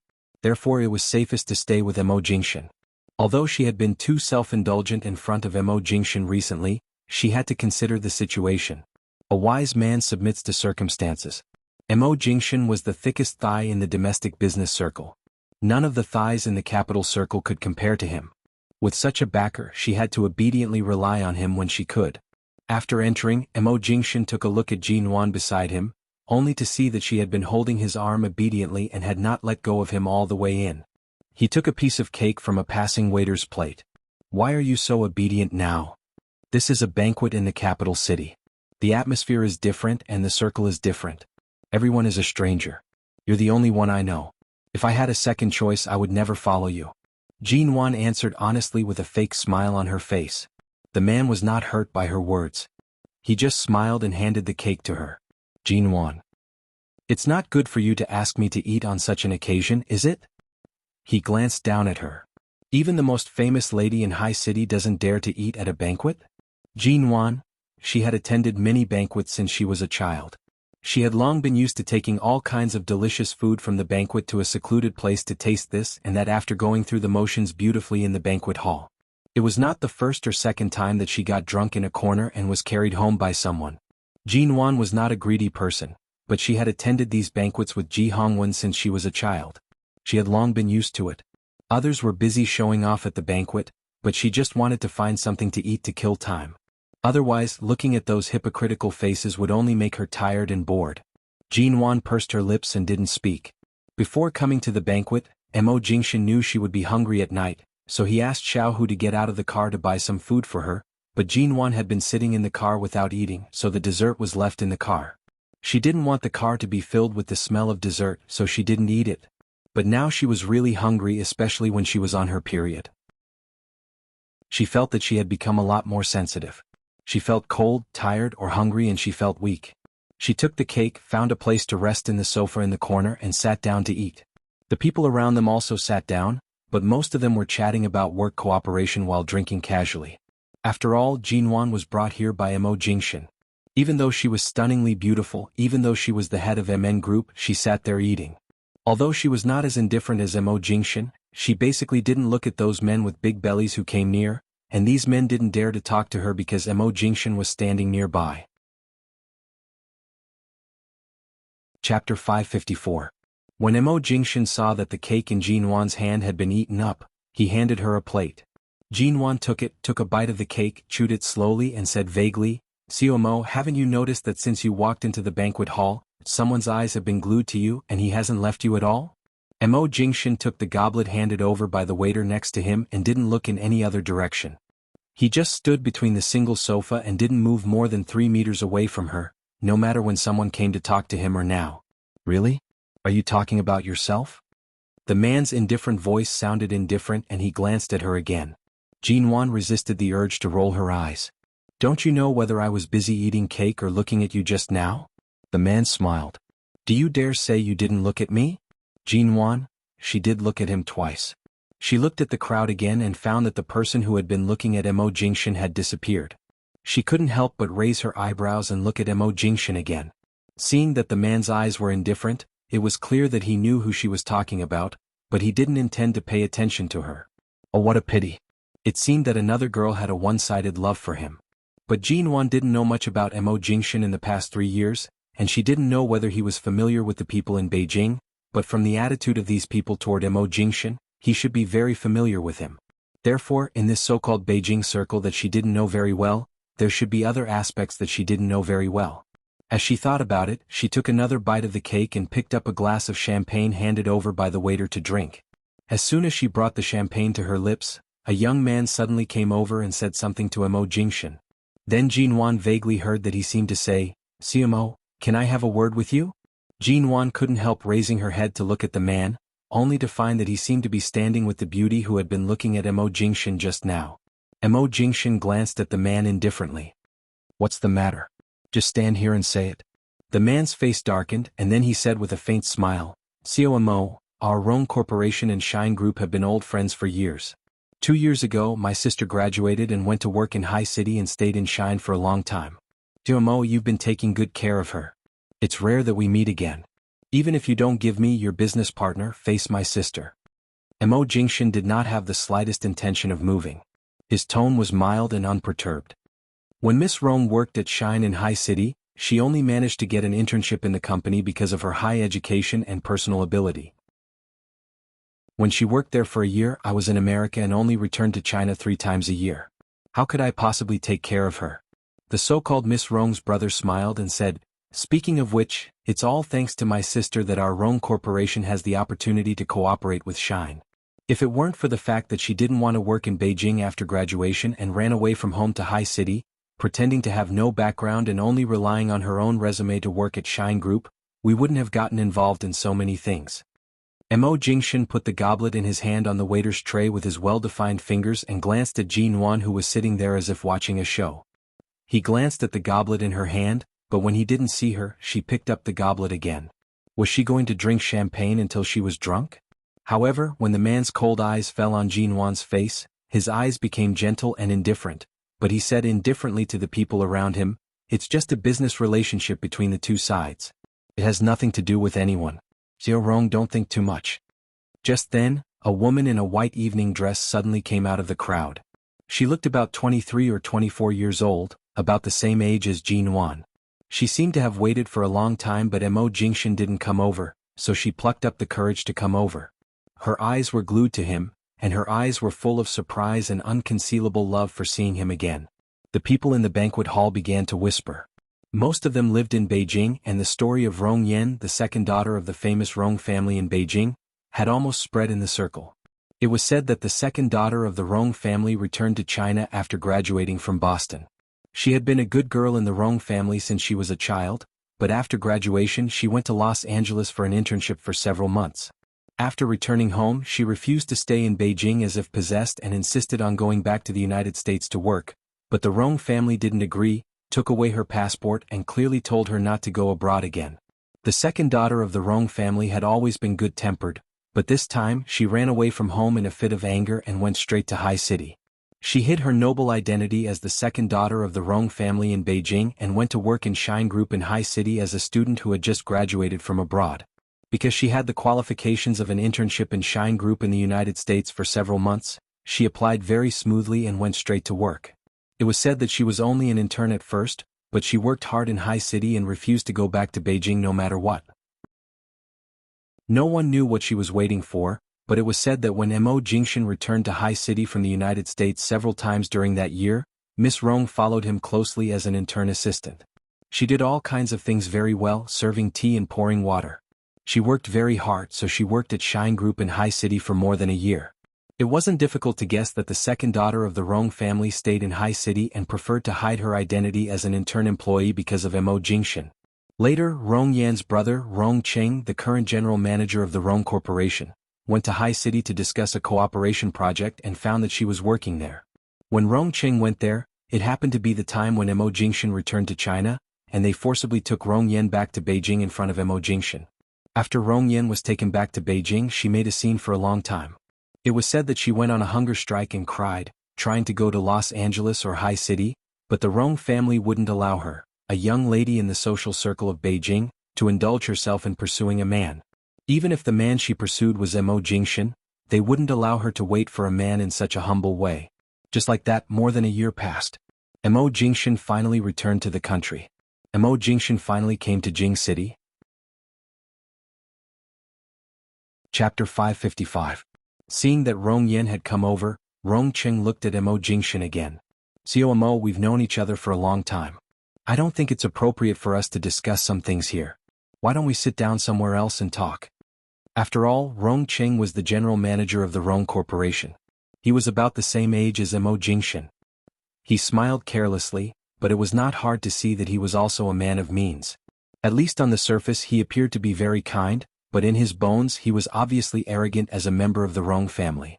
It seemed that the Rong family had been so humble, but Mo Jingshan didn't even intend to give them face, which made him very unhappy. Rong Yan stood there looking in Mo Jingshan's direction. She wanted to approach him but seemed a little uneasy, but it was clear that she only had eyes for him. As long as Mo Jingshan could give her a little smile or response, she would be more duty-bound. Noticing that Rong Yan's eyes were glued to him, Mo Jingshan glanced at her. As soon as she met his eyes, the smile on Rong Yan's face became wider, and her eyes were full of admiration, affection, love, and excitement. Seeing that his good-tempered sister seemed to be possessed by Mo Jingshan, Rong Cheng felt a headache coming on, and his tone became much stiffer. "COMO," it was just two simple words, but they were full of the attitude of a superior in the capital circle, but they clearly contained a hint of compromise. He hoped that Mo Jingshan would take the initiative to give him face, so that they wouldn't be embarrassed later. After all, his sister was watching and he couldn't just leave her hanging like this. Mo Jingshan's indifferent eyes swept over Rong Yen. His eyes were clear and his voice was cold. "CO Rong, if you want to talk about the cooperation between our two companies, you can do it here. But if you want to talk about other irrelevant things, forgive me for not being able to accompany you. My female companion is still here. How can I leave her behind?" Mo Jingshan's voice was neither soft nor indifferent, but it successfully reminded everyone in the banquet hall of who had just appeared here with Mo Jingshan. Mo had never seen any woman by his side, but today he appeared with MN Group's COG. Furthermore, the two of them looked so compatible. On the other hand, although Rong Yen was from a prominent family, she looked like a flower in a greenhouse, unable to withstand the wind and rain, and naively willing to marry him just because of her love for him. Besides, she had pursued Mo Jingshan for so long without any response. The meaning of CEO Mo's words was very clear. Rong Yen looked at Jin Wan and Jin Wan with a smile.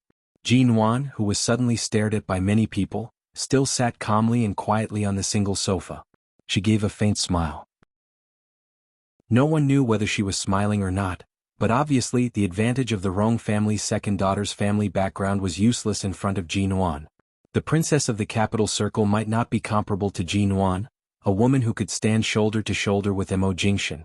Since Mo Jingshan walked into the banquet hall today, Rong Yan's eyes had never left him, so she had naturally seen the woman who came in with him. When she saw that he had a female companion, Rong Yan was stunned. She had been longing for Mo Jingshan for so long, but although she hadn't received any response, she had never seen another woman by his side. Unexpectedly, on this long-awaited reunion, she saw Mo Jingshan walked all the way into the banquet hall with that woman and saw the two of them whispering from time to time.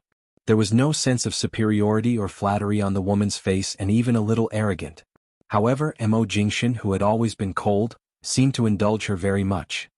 He even brought her a cake in public and waited for her to eat it as if spoiling a child. Now that she heard Mo Jingshan's words, although not exactly a slap to her face, were very direct, her mind instantly went blank and was in a mess. She suddenly remembered the time when she was still working at Shine Group. That time when he returned to China, she worked by his side cautiously. Later, when she was praised by him for her meticulous and outstanding performance, she blushed in front of him, but he did not look at her and directly walked past her. That indescribable aura made her heart beat wildly. Once, Mo Jingshan had a dinner party in China. As an intern assistant, she had planned to go with him, but Shen Mu stopped her. Shen Mu said that Mo never had a woman by his side, nor did he need any female staff to accompany him. He also asked her if she didn't notice that Mo didn't even have a female secretary by his side. At that time, Rong Yen felt that Mo Jingshan's purity made her heart tremble. She thought that he was a good man and couldn't control her heart, so she wanted to follow him. Even if he was not interested in her, she believed that as long as they got familiar with each other as time went by, as long as he knew that she was the second daughter of the Rong family, there would be sparks between them. After all, their families were well matched. But to her surprise, after Mo Jingshan learned her identity, he was not surprised at all. He just coldly asked her to hand over her work to someone else and then let her go back to Beijing with her brother. Before Rong Yen was forcibly taken back to Beijing, she waited outside Mo Jingshan's office door for half the night, just wanting to talk to him. At that time, she probably wanted to confess her love to him as the second daughter of the Rong family. But that night, Mo Jingshan didn't come out of the office break room and didn't even look at her. Later, she got Mo Jingshan's number from her brother. When she called him, he didn't answer. When she texted him, he didn't reply. But Rong Yen firmly believed that Mo Jingshan must have special feelings for her. She also believed that she was worthy of him and that sooner or later, he would seriously see her heart. But today, the rule that he never took a female companion with him seemed to be broken. The woman named Jin Wan seemed to be a very special existence, so special that Rong Yen felt very uncomfortable. Chapter 556. Hearing her voice, the man looked at her. His eyes were calm and unchanged. Rong Yen looked at him with a very stubborn expression. "I wanted to invite Mr. Mo to the Rong family after the banquet. After all, in addition to my brother's warm invitation, my parents also want to meet you. But I didn't expect that Mr. Mo would bring a female companion today. I didn't think it through. Please forgive me, Miss Ji. As she said this, Rong Yen looked directly at Jin Wan and smiled at her, behaving like a lady from a wealthy family.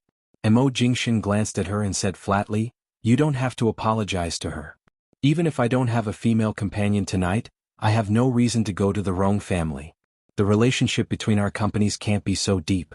I'll do what I should do, but Miss Rong, you'd better restrain yourself as soon as possible, lest I hurt your self-esteem by being too straightforward and direct." Rong Yen widened her eyes. It seemed that she had always known that Mo Jingshan was a cold and unreasonable person, but this man had always been cold and seductive, making people want to get close to him. She had long been accustomed to and accepted his indifference, but she didn't expect to see his colder side. Her eyes turned red and she said, "It's just a dinner. Besides, the Rong Corporation has been cooperating with the Shine Group for more than a year. Do you think it's so unnecessary for us to have a private relationship?" Mo Jingshan said, "Yes, it's unnecessary." It was only a short 6 words, but he said it casually, but it was a matter of course. The expression on Rong Yan's face was almost frozen. Jin Wan was also stunned. She had heard that there were countless women who wanted to climb into Mo Jingshan's bed, but it was the first time that she had seen Mo Jingshan directly and straightforwardly refuse a woman's love on such an occasion. Mo Jingshan's refusal was straightforward, with a unique coldness that belonged to Mo Jingshan, as if he was such a person in front of others. No one's emotions and feelings could move him, and no one could easily break into his world. She was the only one left. When Jin Wan picked up another glass of champagne, her fingers unconsciously clenched the glass, but her eyes remained unchanged, as if everything in front of her had nothing to do with her, whether it was the eyes and whispers of the people in the banquet hall, or the narrowed eyes of Rong Yan's brother. Rong Yan clenched the hem of her dress tighter, and her eyes became redder. She didn't expect that after waiting for more than a year and finally being able to approach Mo Jingshan when he came to Beijing, she would get such a cruel rejection. He didn't even treat her differently because she was the second daughter of the Rong family. What was more, when she was still an employee of Shine Group, he praised her work efficiency generously, but after learning her identity and seeing through her purpose, he became as cold as the thin snow on the top of a mountain, and she couldn't even reach his edge. How could there be such a good man in this world? How could there be such an indifferent man? How could she be so infatuated with him? At this time, a boss in the capital circle came to talk to Mo Jingshan, and for a moment the Rong siblings were almost ignored. Rong Cheng was obviously in a bad mood, but he couldn't lose his temper on such an occasion. He turned to look at Rong Yen, only to see that Rong Yen pursed her lips and said nothing with red eyes, so he angrily turned to take her hand. "Let's go." Rong Yen still stood where she was, looking in Mo Jingshan's direction, full of unwillingness and uncertainty. She couldn't believe that the man she had been in love with for so long could be so indifferent to her. Rong Cheng said with an ugly face, "Don't you see that she doesn't even care about you? Why are you still standing here and looking at her?" At this time, Rong Yen suddenly turned to look at Jin Wan, who had been sitting on the sofa from beginning to end, drinking champagne or eating desserts, as if she had never been involved with Mo Jingshan, but it was clear that she was the biggest obstacle between her and Mo Jingshan. If you really want to find a chance to talk to Mo Jingshan, he will stay in Jing City for a long time. It's not impossible to wait for a while. If you continue to stare at him like this, you'll bring shame to the Rong family. If this matter is spread to the family, I'm afraid that even I won't be able to bring you out, Rong Cheng warned her in a low voice. Hearing this, Rong Yen, who had been standing there stiffly, moved aside slightly. Then she was held by Rong Cheng's hand and staggered out of the crowd. Jin Wan seemed to have been watching all this coldly, but even if Mo Jingshan's eyes did not fall on her, he noticed that in this short period of time, Jin Wan had drunk the 4th glass of champagne. Now in front of him she really dared to drink it. While Mo Jingshan was talking with others, Jin Wan got up and went to the bathroom. This dinner party was held in a high-end hotel in Beijing. It seemed that all the floors had been booked by the organizer. When Jin Wan entered the bathroom, she didn't notice that there was someone in it. Later, when she heard the sound next door, she didn't take it seriously and pushed the door open to go to the bathroom. Just now, she had been sitting so her stomach didn't hurt so much, but now that she stood up and walked a few steps, she felt the pain in her lower abdomen began again. She decided to stay in the bathroom for a while, waiting for the pain to subside before going out. Suddenly, she heard someone coming out from next door, followed by the sound of high heels and the sound of Rong Yen talking to someone on the phone. "I didn't sneak out. My brother has a dinner party to attend today and said he would take me out to relax. Dad, I know. I know the reputation of the Rong family is more important than anything else, but I really like him.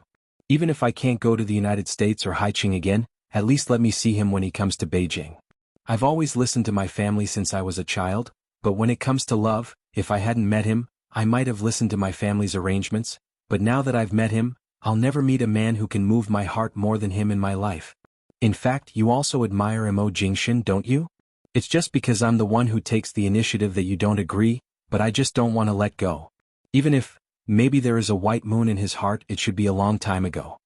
He hasn't had a woman by his side in the past few years. I believe that sincerity can move mountains. One day I will definitely be able to move him. Jin Wan, who was sitting on the toilet in the bathroom, the white moon in Rong Yan's words, rubbed her belly speechlessly. Chapter 557.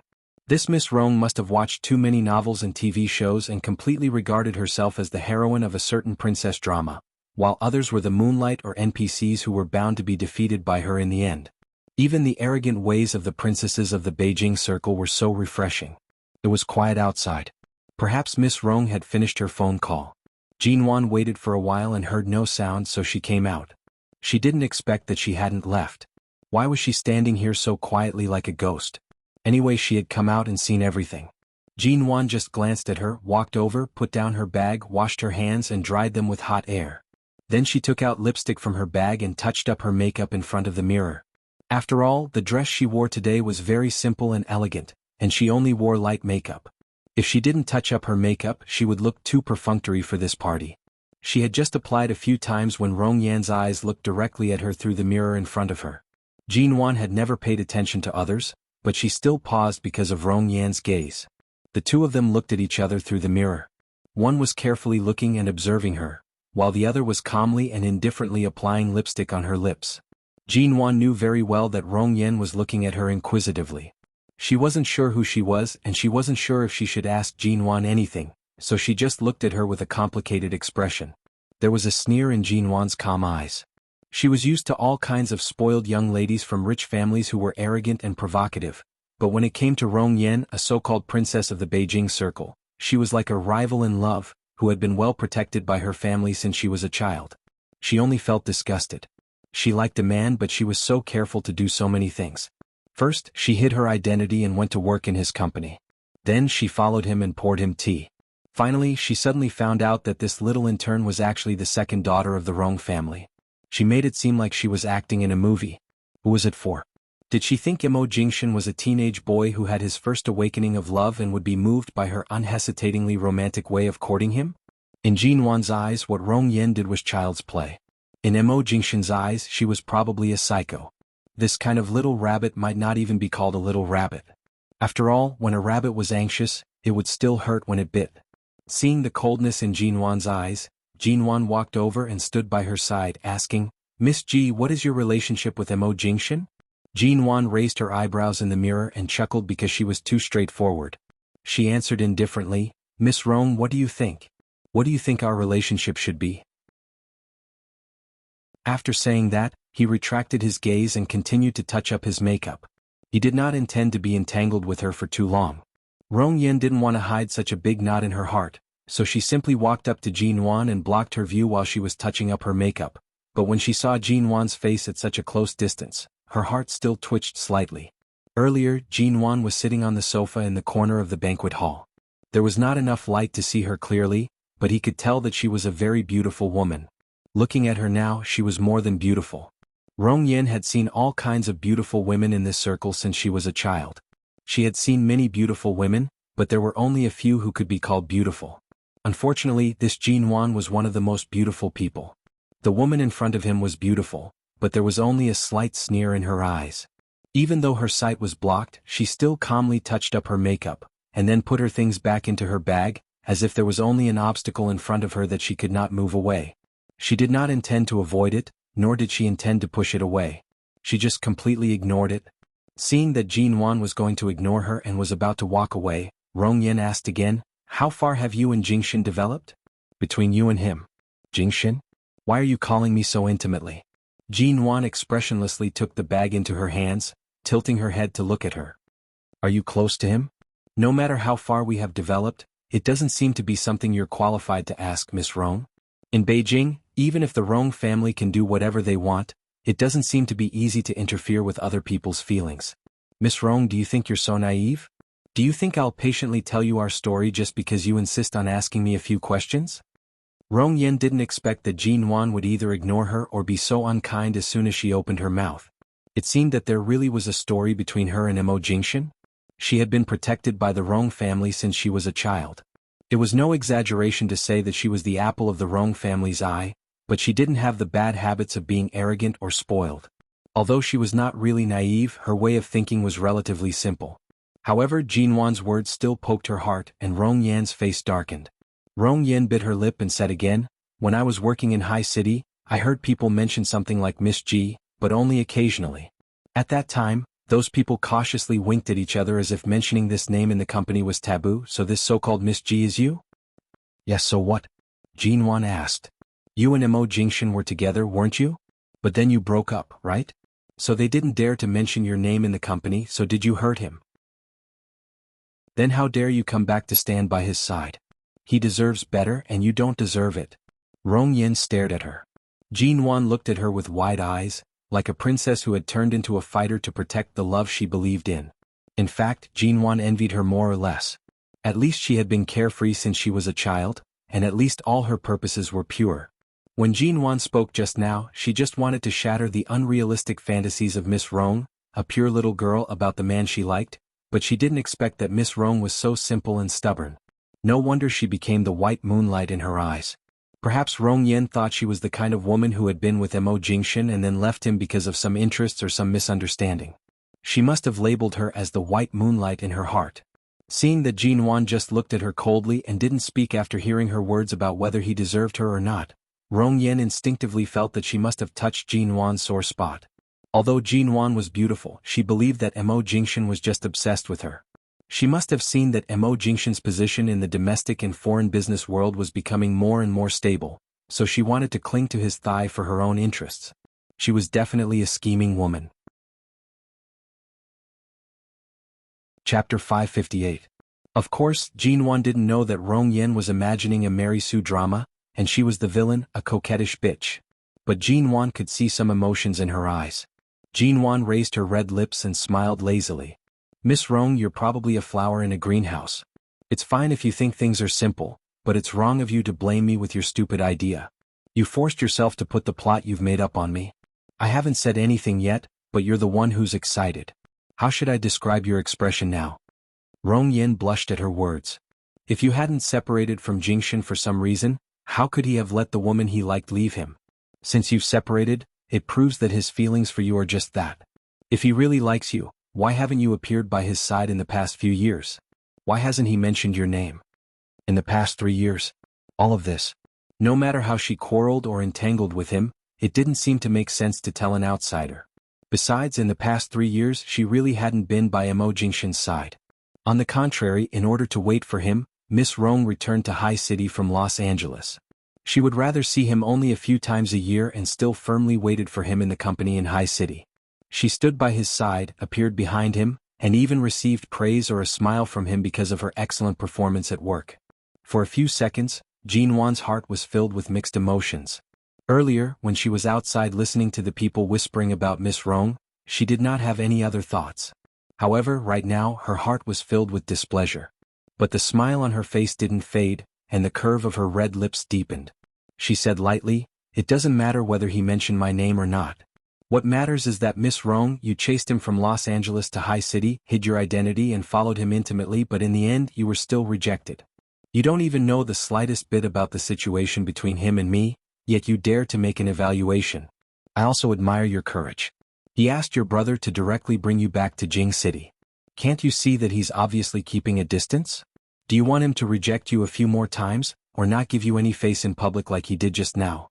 When you get tired of hanging around in front of him, maybe you will know how hurtful he can be when he hates someone.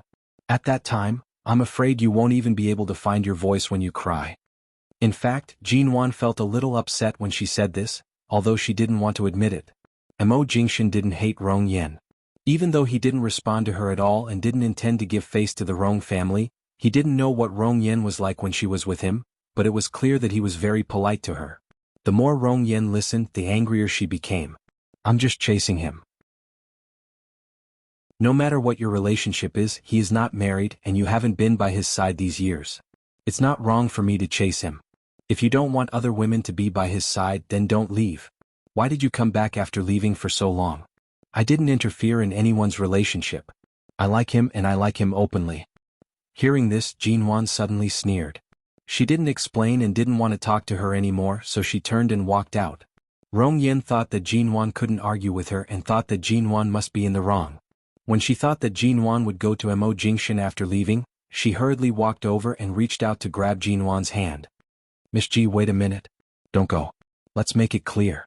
I don't care what kind of relationship you have with Jingshan, but I'm certainly not a mistress who interferes in someone else's relationship. When I was chasing him, he never had another woman by his side, nor was he a lover or married. Even if you want to take him back, we should compete fairly. She wanted to continue, but Jinwan impatiently shook her hand off, but Rong Yen refused to let go. Jinwan turned back to her and said coldly, "Let go." Rong Yen stared at her. Then tell me, what kind of relationship do you have with him? What kind of past do you have? Girlfriend or first love? Or bed partner? Jinwan couldn't hold back the sneer on her face. She mercilessly shook her off, but Rong Yan's hand held her tightly. The two of them were entangled in front of the bathroom door. There were water stains and cleaning fluid left by the cleaning staff here. Although it was okay to walk normally, both women were wearing dresses and high heels. After a tug and pull, Rong Yen was suddenly thrown back by Jinwan and fell to the ground. At the same time, Rong Yen was still holding Jinwan hard at the moment of falling. She couldn't hold her hand, so she grabbed her skirt. Jinwan's skirt was torn by her and she stumbled down, and the two of them fell to the ground almost at the same time. However, Rong Yen fell to the ground, but Jinwan was dragged to the corner of the bathroom door, and there was a sharp pain on her back. She stood up, rubbed her waist with one hand and picked up her bag with the other. She was about to leave, but Rong Yen stubbornly grabbed her skirt again. Jinwan was annoyed by this pestering Beijing Circle princess and completely lost her patience. She shouted at her, "Are you done?" With that, she reached out to push Rong Yen away from her skirt. Rong Yen suddenly grabbed her hand again, and her eyes were a little red. She felt uncomfortable when she thought of the scene when Mo Jingshan and Jinwan appeared at the banquet together. When she thought of Mo Jingshan's indulgent and gentle gaze toward Jinwan that no one had ever enjoyed, she felt as if countless bottles of various flavors had been knocked over in her heart, and finally, all of them condensed into jealousy. The first woman in the world to make Rong Yen jealous was probably Jinwan. "Are you crazy?" Jinwan was about to continue with her actions with an ugly face, but before her hand fell on Rong Yan's arm, a cold, low voice suddenly rang from the side. "What are you doing?" When Jinwan heard this cold shout, she subconsciously turned around and abruptly saw Rong Yan's brother, Rong Cheng, quickly approaching from the opposite aisle. As the general manager of the Rong Corporation, he naturally carried an aloof and unapproachable aura. His gaze was clearly hostile toward Jinwan. Rong Cheng walked up to them in 2 or 3 steps, pushed Jinwan away, and put one hand around Rong Yan's shoulder, who was still sitting on the ground. "Yan, are you all right?" Chapter 559. Although Rong Yen said she was fine, the forbearance and grievance in her eyes were very obvious. Caught off guard, Jinwan was pushed again. Thankfully, she steadied herself in advance and only took a step back to lean against the wall. She did not fall down again. She abruptly raised her eyes to look at Rong Cheng, who was about to help his sister up. "Is this all the general manager of the Rong Corporation can do? You fell together. Even if she is your sister and you are anxious to help her up, you don't have to come over and push me." Rong Cheng was still checking Rong Yan's feet, who was still sitting on the ground. Hearing Jinwan's words, he pursed his lips into a cold line and glared at her coldly. "Cog, my sister's leg was fractured when she fell down the stairs a few years ago. I don't expect you to consciously leave Mo Jingshan, but now you actually let her fall to the ground. Do you really think you can have a foothold in Beijing just because you have MN Group under your name? If anything happens to my sister's leg because of this fall, I'll make you and your company completely disappear from the country." The Rong family's status in Beijing was indeed not simple. They had the backing of various leaders and people in the Beijing circle. Their relationships were complicated. It was indeed very easy to bring down a group that was registered in the UK and had just moved back to China. Jin Wan steadied herself against the wall and coldly watched the affectionate pair of brother and sister. It turned out that Rong Yan's injury could be blamed on her. At the same time, meeting Rong Cheng's cold and angry gaze, Jin Wan immediately gave a faint smile. I say, CO Rong, did you see the whole process of me and her falling from dozens of meters away, or did you install a pinhole camera in this bathroom? Do you know how the two of us fell? You two are indeed biological siblings. You are so arbitrary and self-centered. Everything is based on your own assumptions and guesses. Whether her leg was fractured or not has nothing to do with me. Even if she has a fracture now, it has nothing to do with me. If you can't figure out the situation, you can find the surveillance video outside the bathroom and check it. Fortunately, we fell here. If it was in a bathroom without a surveillance camera, I'm afraid I wouldn't be able to explain myself even if I opened my mouth 10 times. They even made the MN group disappear without a trace. The Rong family was really arrogant. Rong Cheng's face darkened. If you didn't push her, why would she fall here? She can't have any more accidents with her legs. She knows better than anyone else. If it weren't for you, would she have fallen to the ground? Did you sprain your ankle again? Jin Wan was amused and did not bother to explain. She raised her hand to point at the camera. I won't repeat my good words. If you have anything to say, wait until we've seen the surveillance footage. Rong Cheng sneered. There's no need to take so much trouble to check the surveillance footage. Who would check the surveillance footage outside the women's bathroom for no reason? I was wondering why she didn't come out after entering the bathroom for so long. It seems that she was pestered by you. Jin Wan, damn it, he was really good at distorting right and wrong. Jin Wan was originally very calm. She was just the second daughter of the Rong family who loved Mo Jingshan deeply. She was already used to this kind of thing. If she wanted to deal with such a boring existence, she had thousands of ways, but it depended on whether she wanted to do it or not. But what was this? Deliberately framing her? Or did this pair of brother and sister want to vent their anger on her because they were ignored by Mo Jingshan just now? Damn it, Mo Jingshan was such a jinx. Jin Wan coldly looked at Rong Yan's face, who was focused on her injury because of her sprained leg and ankle. Miss Rong, are you mute? Your brother is biting people like a mad dog. Don't you know how to refute? Just now you kept saying that you were upright. Don't tell me you want to take advantage of the situation and pour dirty water on me? If so, you will lose the right to stand shoulder to shoulder with me. Was I the one who pushed you? Miss Rong? Rong Yan's expression froze. She turned to look at Jin Wan, who was angry but still had a calm and cold smile in her eyes. She then glanced at Rong Cheng, who had an ugly expression, and said softly, Brother? Rong Cheng furrowed his brows. Yin, don't be afraid of her. Brother is here. Jin Wan? Damn, how could the scene of brother-sister love be so cruel? Jin Wan suddenly thought of Xiao Lui, but when she thought of the scene where Xiao Lui locked her up in the villa halfway up the mountain, she immediately shivered in disgust. Why was she thinking of that grandson Xiao Lui? Jin Wan sneered. The second daughter of the Rong family is afraid of me? Xiao Rong, do you not understand your sister's stubborn temper, or have you been brainwashed by her obedient image since she was young? Even if I really pushed her, so what? The Rong family is rich and powerful, and my MN group has no one to rely on. Do you think I'm an ant that you can crush at any time? It's just a fall. Is there a need to be so unreasonable? You haven't even broken your skin, but you're already shouting at someone else's company with great fanfare. Is this how the Rong family rises? Rong Cheng's expression was livid. At this time, several staff members of the banquet hotel and cleaning staff passed by. They did not dare to approach, but Jin Wan still heard their discussion. Aren't they the Rong family's brother and sister? What happened? Was the second daughter of the Rong family pushed by someone? Did you hear the big shots conversation in the banquet hall earlier? This second daughter of the Rong family seems to have an affair with that COMO from High City? Are you serious? Are you talking about that COMO? They seem to be a good match. The second daughter of the Rong family has a good reputation among all the young ladies in Jing City. She has a good personality, a high education background, and is knowledgeable. Every time she attends various banquets with the Rong family, she is always polite and courteous. When I worked in another hotel, I also hosted such banquets and met the second daughter of the Rong family. I quite like her. She doesn't have the arrogant and extravagant temperament of the eldest daughter at all. Who is the person standing there? Is this the woman who pushed the second daughter of the Rong family? What's going on? The two women are confronting each other, and CO Rong is standing up for his sister? If you push someone, you should apologize. Why are you still standing there? You actually have the guts to go against the Rong family? Jin Wan's gaze slowly shifted away from the Rong family's brother and sister's faces. She turned around and coldly looked at the staff members who were discussing. The moment they met Jin Wan's gaze, they finally saw her face clearly. They did not expect that it was a beauty who was not inferior to the second daughter of the Rong family. From the way she was dressed, she did not appear to be a simple character. The staff members were frightened and hurriedly turned away, not daring to continue watching. Chapter 560. Apologize. In fact, Jin Wan's temper could be considered good now. If it were in the past, she would have raised her bag and smashed it on the head of the brother and sister.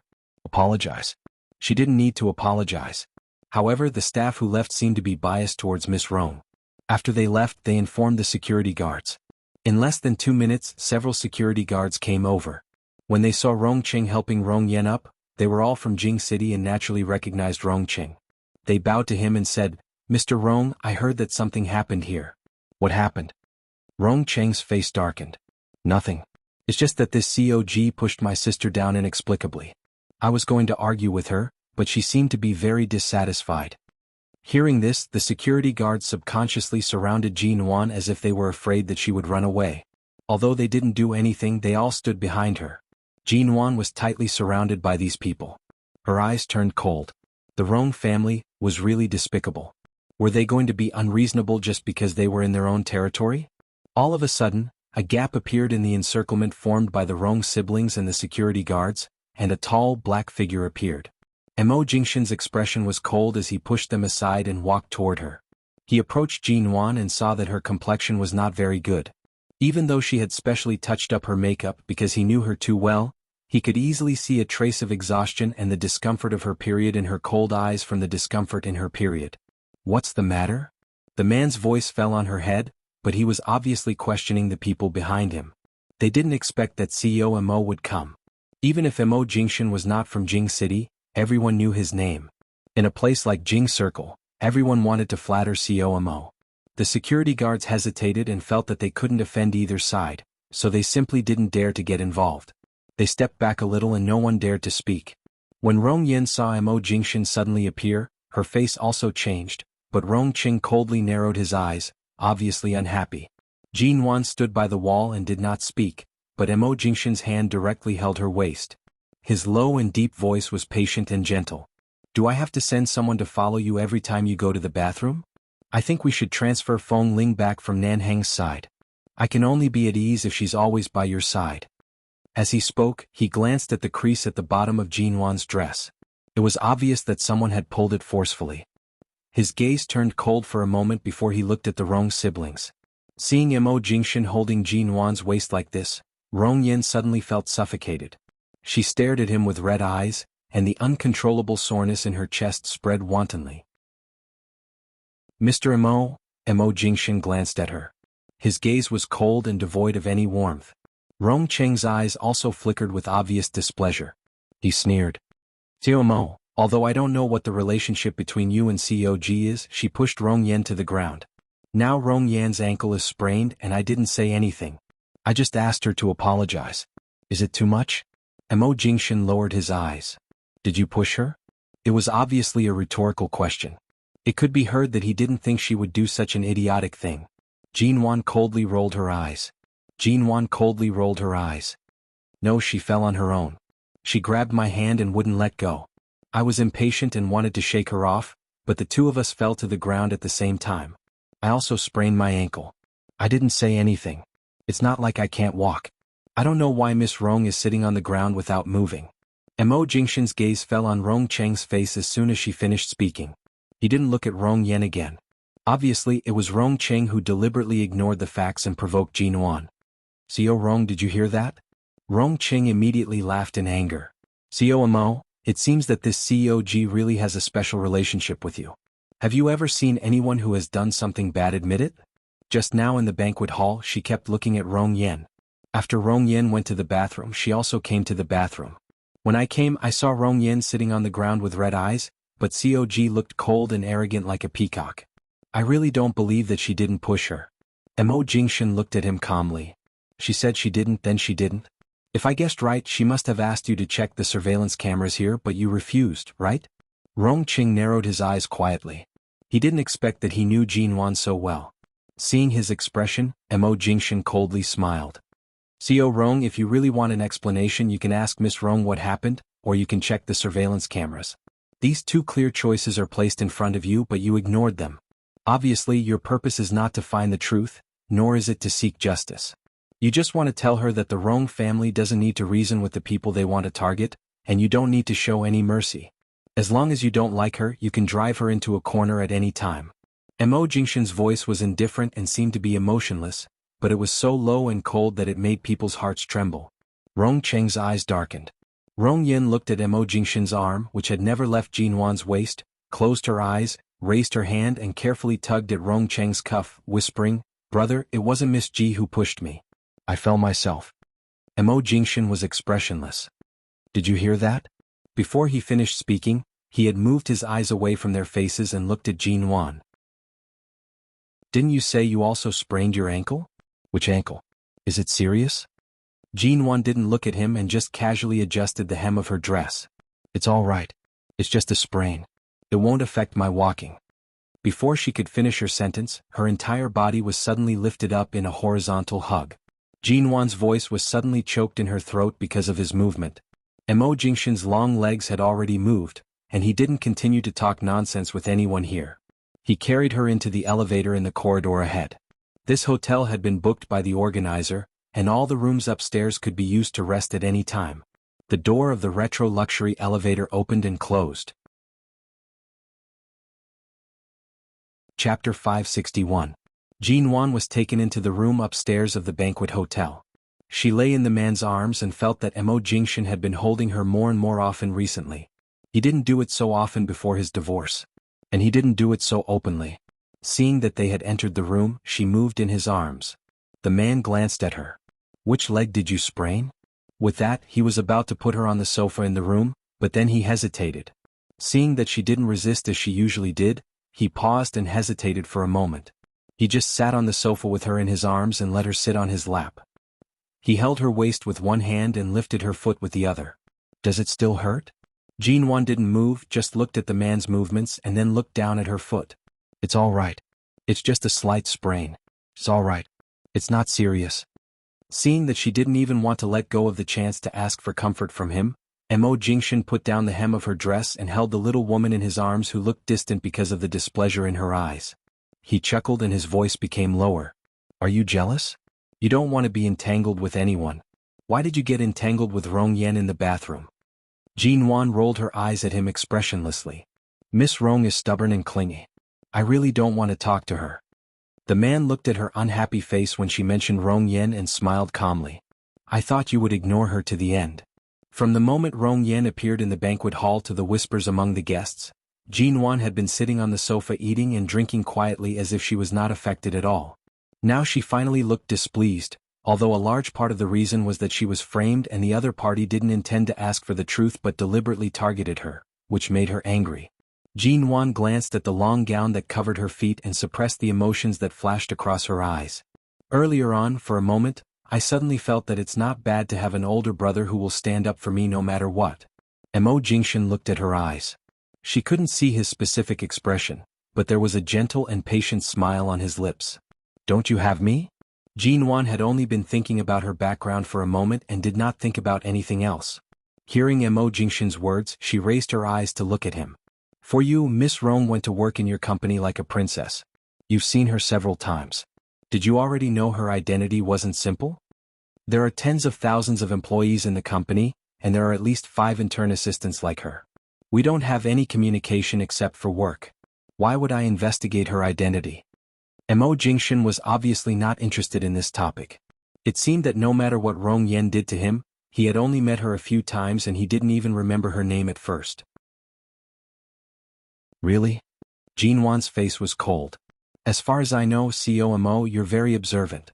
Didn't you suspect that a person who approached you with ulterior motives, and a person who worked in your company in Los Angeles, suddenly appeared in High City?" "Why would I suspect? I can count the number of times I've returned to China in the past 2 years with one hand. I've only seen her a few times and the total time I've seen her is less than 2 hours. Do you think I should have any special impression of her? Jinwan looked at him. The man's expression was indifferent when he talked about others, but his tone was patient. This patience seemed to be only for her. She hesitated for a moment and then there was a knock on the door. Knock knock, come in. The man's words were so fast that Jinwan was caught off guard. Before she could get down from his lap, Xiao Hu had pushed the door open and entered. The moment he entered, he saw Cog sitting on Mo Jingshan's lap. Mo had one arm around her waist and the other on her beautiful skirt. No matter how he looked at it, this posture was like that of an idle drama between a handsome man and a beautiful woman. Xiao Hu stood at the door in a daze, unable to believe it for a long time. My God, Mo and Cog's relationship had progressed too quickly. Just yesterday he was clearly trying to take care of Cog's pain during her period. Xiao Hu had thought that Mo was preparing to move the other party's heart bit by bit and slowly occupy the high ground. He did not expect that today he would actually hug her. Mo Jingshan calmly glanced at him. Close the door if you come in. If you don't, then leave. Xiao Hu came back to his senses and hurriedly took a step inside, but he didn't dare to get close to them. He only glanced outside when he closed the door before closing it. Mo, the second half of the evening party is a charity auction. The organizer has reserved a place for you and Cog. It will begin in about 10 minutes. Do you and Cog want to go over now, or should I inform the organizer that the two of you have gone upstairs to rest? Does it still hurt? Mo Jingshan took a look at Jinwan, his low voice ringing by her ears. Jinwan raised her eyes to meet his eyes that were as deep as ink. Because she was being cared for in front of Xiao Hu, her face tightened in awkwardness. Seeing Xiao Hu's shifty-eyed expression, Jinwan pursed her lips. It doesn't hurt anymore. Mo Jingshan just wanted to use her sprained ankle as an excuse to hug her. This was not the first time. Perhaps because she had drunk several glasses of champagne before, even though her alcohol tolerance was much better now, the champagne's aftereffects were still somewhat strong. Jinwan raised her hand to touch her forehead as if she had a headache. Mo Jingshan, and you fell on your head? Jinwan rolled her eyes. No. Mo Jingshan finally put her down. As soon as her feet touched the ground, Jinwan lowered her head to tidy up her dress. As she bent down, the necklace on her neck fell slightly, and the side of the necklace moved slightly away from her neck. Then Xiao Hu was dumbfounded again. What did he just see? On Cog's neck, there was an obvious hickey. Not only did he hug her, but it had also developed to a point that he had not expected. Chapter 562. Charity auctions were a common occurrence in the upper class. Usually, the organizers would auction off some treasures, antiques, jewelry, or other meaningful things they had obtained through various unusual means. Although it was called charity, it was indeed charity. A large part of the money would be donated to some domestic legal charities, but it was also a way for men and women in the upper class to communicate. This hotel was very large. The second half of the charity auction would be held in the circular trapezoidal hall behind the banquet hall. The trapezoidal hall was very large. In addition to the stage where the auction items could be displayed, there was also a large open space and a central area. At this time, the auctioneer was already preparing in front. The organizer had arranged the best seats for Mo Jingshan and Jinwan near the center, where they could see everything on and off the stage. After a brief introduction on the stage, the auctioneer had someone bring out the first auction item. It was a blue diamond that a jewelry mining team had found in the old site of Yugoslavia. This blue diamond was almost half the size of the one Jinwan owned before, and it was not as transparent as hers. Also, this one had been cut by heavy industry and was not as valuable as her round one. But such an ordinary blue diamond had a starting price of 50 million yuan. Pure blue diamonds were very rare in this world. Most of them were bought by various collectors or rich people. Many people present immediately caused a stir, and the sound of bidding was endless. Jinwan sat in her seat and casually glanced at the man next to her. Mo, do you think this blue diamond looks good? Mo Jingshan glanced at her, unperturbed. Don't you have a better one in your hands? How can this kind of thing catch your eye? Jinwan curved her lips. The starting price of such a low-end blue diamond is 50 million yuan. I'm very curious, how much did you spend to get that blue diamond? Mo Jingshan did not answer, but there was a trace of a smile in his eyes. She didn't know whether he was laughing at her for not returning the blue diamond to him in the end, or at her for hiding it at home and not daring to wear it. Jinwan originally just wanted to inquire about the price of that blue diamond, but seeing his smiling eyes, she immediately turned her head away and did not continue to ask. The bidding had already exceeded 120 million yuan. Jinwan didn't think that the blue diamond was worth this price, but these people still kept bidding. She couldn't help but suspect that the one in her hand was probably worth more than 1 billion yuan. 1 billion yuan. Not everyone could afford it, not to mention it was just a small diamond. For such a long time, Mo Jingshan had never given her roses or jewelry to make her happy. However, he would take off his suit and put aside his noble and cold demeanor to make dinner for her alone. He would even risk his life for her. However, to make up for the fact that she had never worn a wedding ring, he reserved that blue diamond for her and allowed her to make it into a necklace or a ring according to her preferences. Everything he did respected her wishes and preferences. Today she was wearing a set of VCA jewelry on her neck and ears.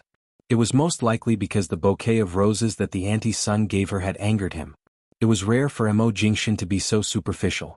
In order to help her match her dress, he casually took out a set of priceless jewelry. Clearly, this man thought that this kind of superficial behavior would cause her to roll her eyes, so he kissed a mark on her neck. This way, even if she didn't want to wear a necklace, she had to. This man, even if he was superficial, could not hide his black-bellied nature. By the side, an old CEO of a certain company saw that Jinwan kept staring at the blue diamond on the stage and couldn't help but say, "COG, this blue diamond was dug out from the old site of Yugoslavia. Let's not talk about its value, just its origin and luster are definitely worth fighting for. It's also very valuable." "Is that so?" Jinwan gave the old CEO a polite smile. The old CEO thought that he had spoken her mind and was about to continue chatting with her when he suddenly met the man's indifferent gaze. "CEO Chen, your company started in the jewelry industry in China. I thought you had a good taste in appraising jewelry and diamonds, but your words just now really make me doubt your company's taste in jewelry and the quality of all jewelry and diamonds." The old CEO's face stiffened and he smiled awkwardly. "I was just chatting with CEO G. I didn't mean to say that this blue diamond was top grade, but after all girls like this kind of thing. COG didn't bid, so I thought she didn't know the value and rarity of a blue diamond, so I just chatted with her casually. I didn't mean what you said, Xiaomo, Jinwan." It turned out that this was a jeweler. No wonder she was not familiar with him. As a jeweler, he really had no conscience to say such words and say that this kind of blue diamond was worth collecting. Clearly, he hadn't raised his paddle to bid in the past half a day. Jinwan continued to look at the stage expressionlessly. The final price was 150 million yuan, and it was won by a chubby man. Then 2 more auction items were brought up, both of which were also valuable. The last auction item was a famous painter, Zhang Daqian's Peach Blossom painting. Jinwan looked at the painting, and a trace of interest finally appeared in her eyes. This Peach Blossom painting. She remembered seeing it in the Ji family's study when she was a child. At that time, Ji Hongwen treated this painting as a treasure. It was said that he spent more than 100 million yuan to buy it, but later for some reason, this painting was no longer hung in the study, and she hadn't seen it again in recent years. By chance, she asked the family's servant, and the servant said that Director Ji owed someone a favor, and the other party didn't want anything but this painting. In the end, Director Ji had to reluctantly give it up. This was something that happened many years ago. She didn't expect that this famous painting of Zhang Daqian had been circulated to this kind of auction. In this kind of place, the price of this painting would only be higher. Jinwan had been uninterested in all the other auction items and had almost fallen asleep, but now when the Peach Blossom painting came out, her eyes were shining in that direction. Mo Jingshan didn't speak, but the jeweler sitting next to her said, "COG, you're so young but you're not interested in the jewelry being auctioned, but in this kind of antique painting. You're tuning in to the Han Li's Wuxia Chronicles YouTube channel. We're so grateful for your support and don't forget to subscribe to join us on this incredible journey through captivating stories. Your generosity through donations truly makes a world of difference, as it's the primary source of revenue that allows me to expand and enhance this channel for you. Thank you from the bottom of my heart for being a part of this adventure."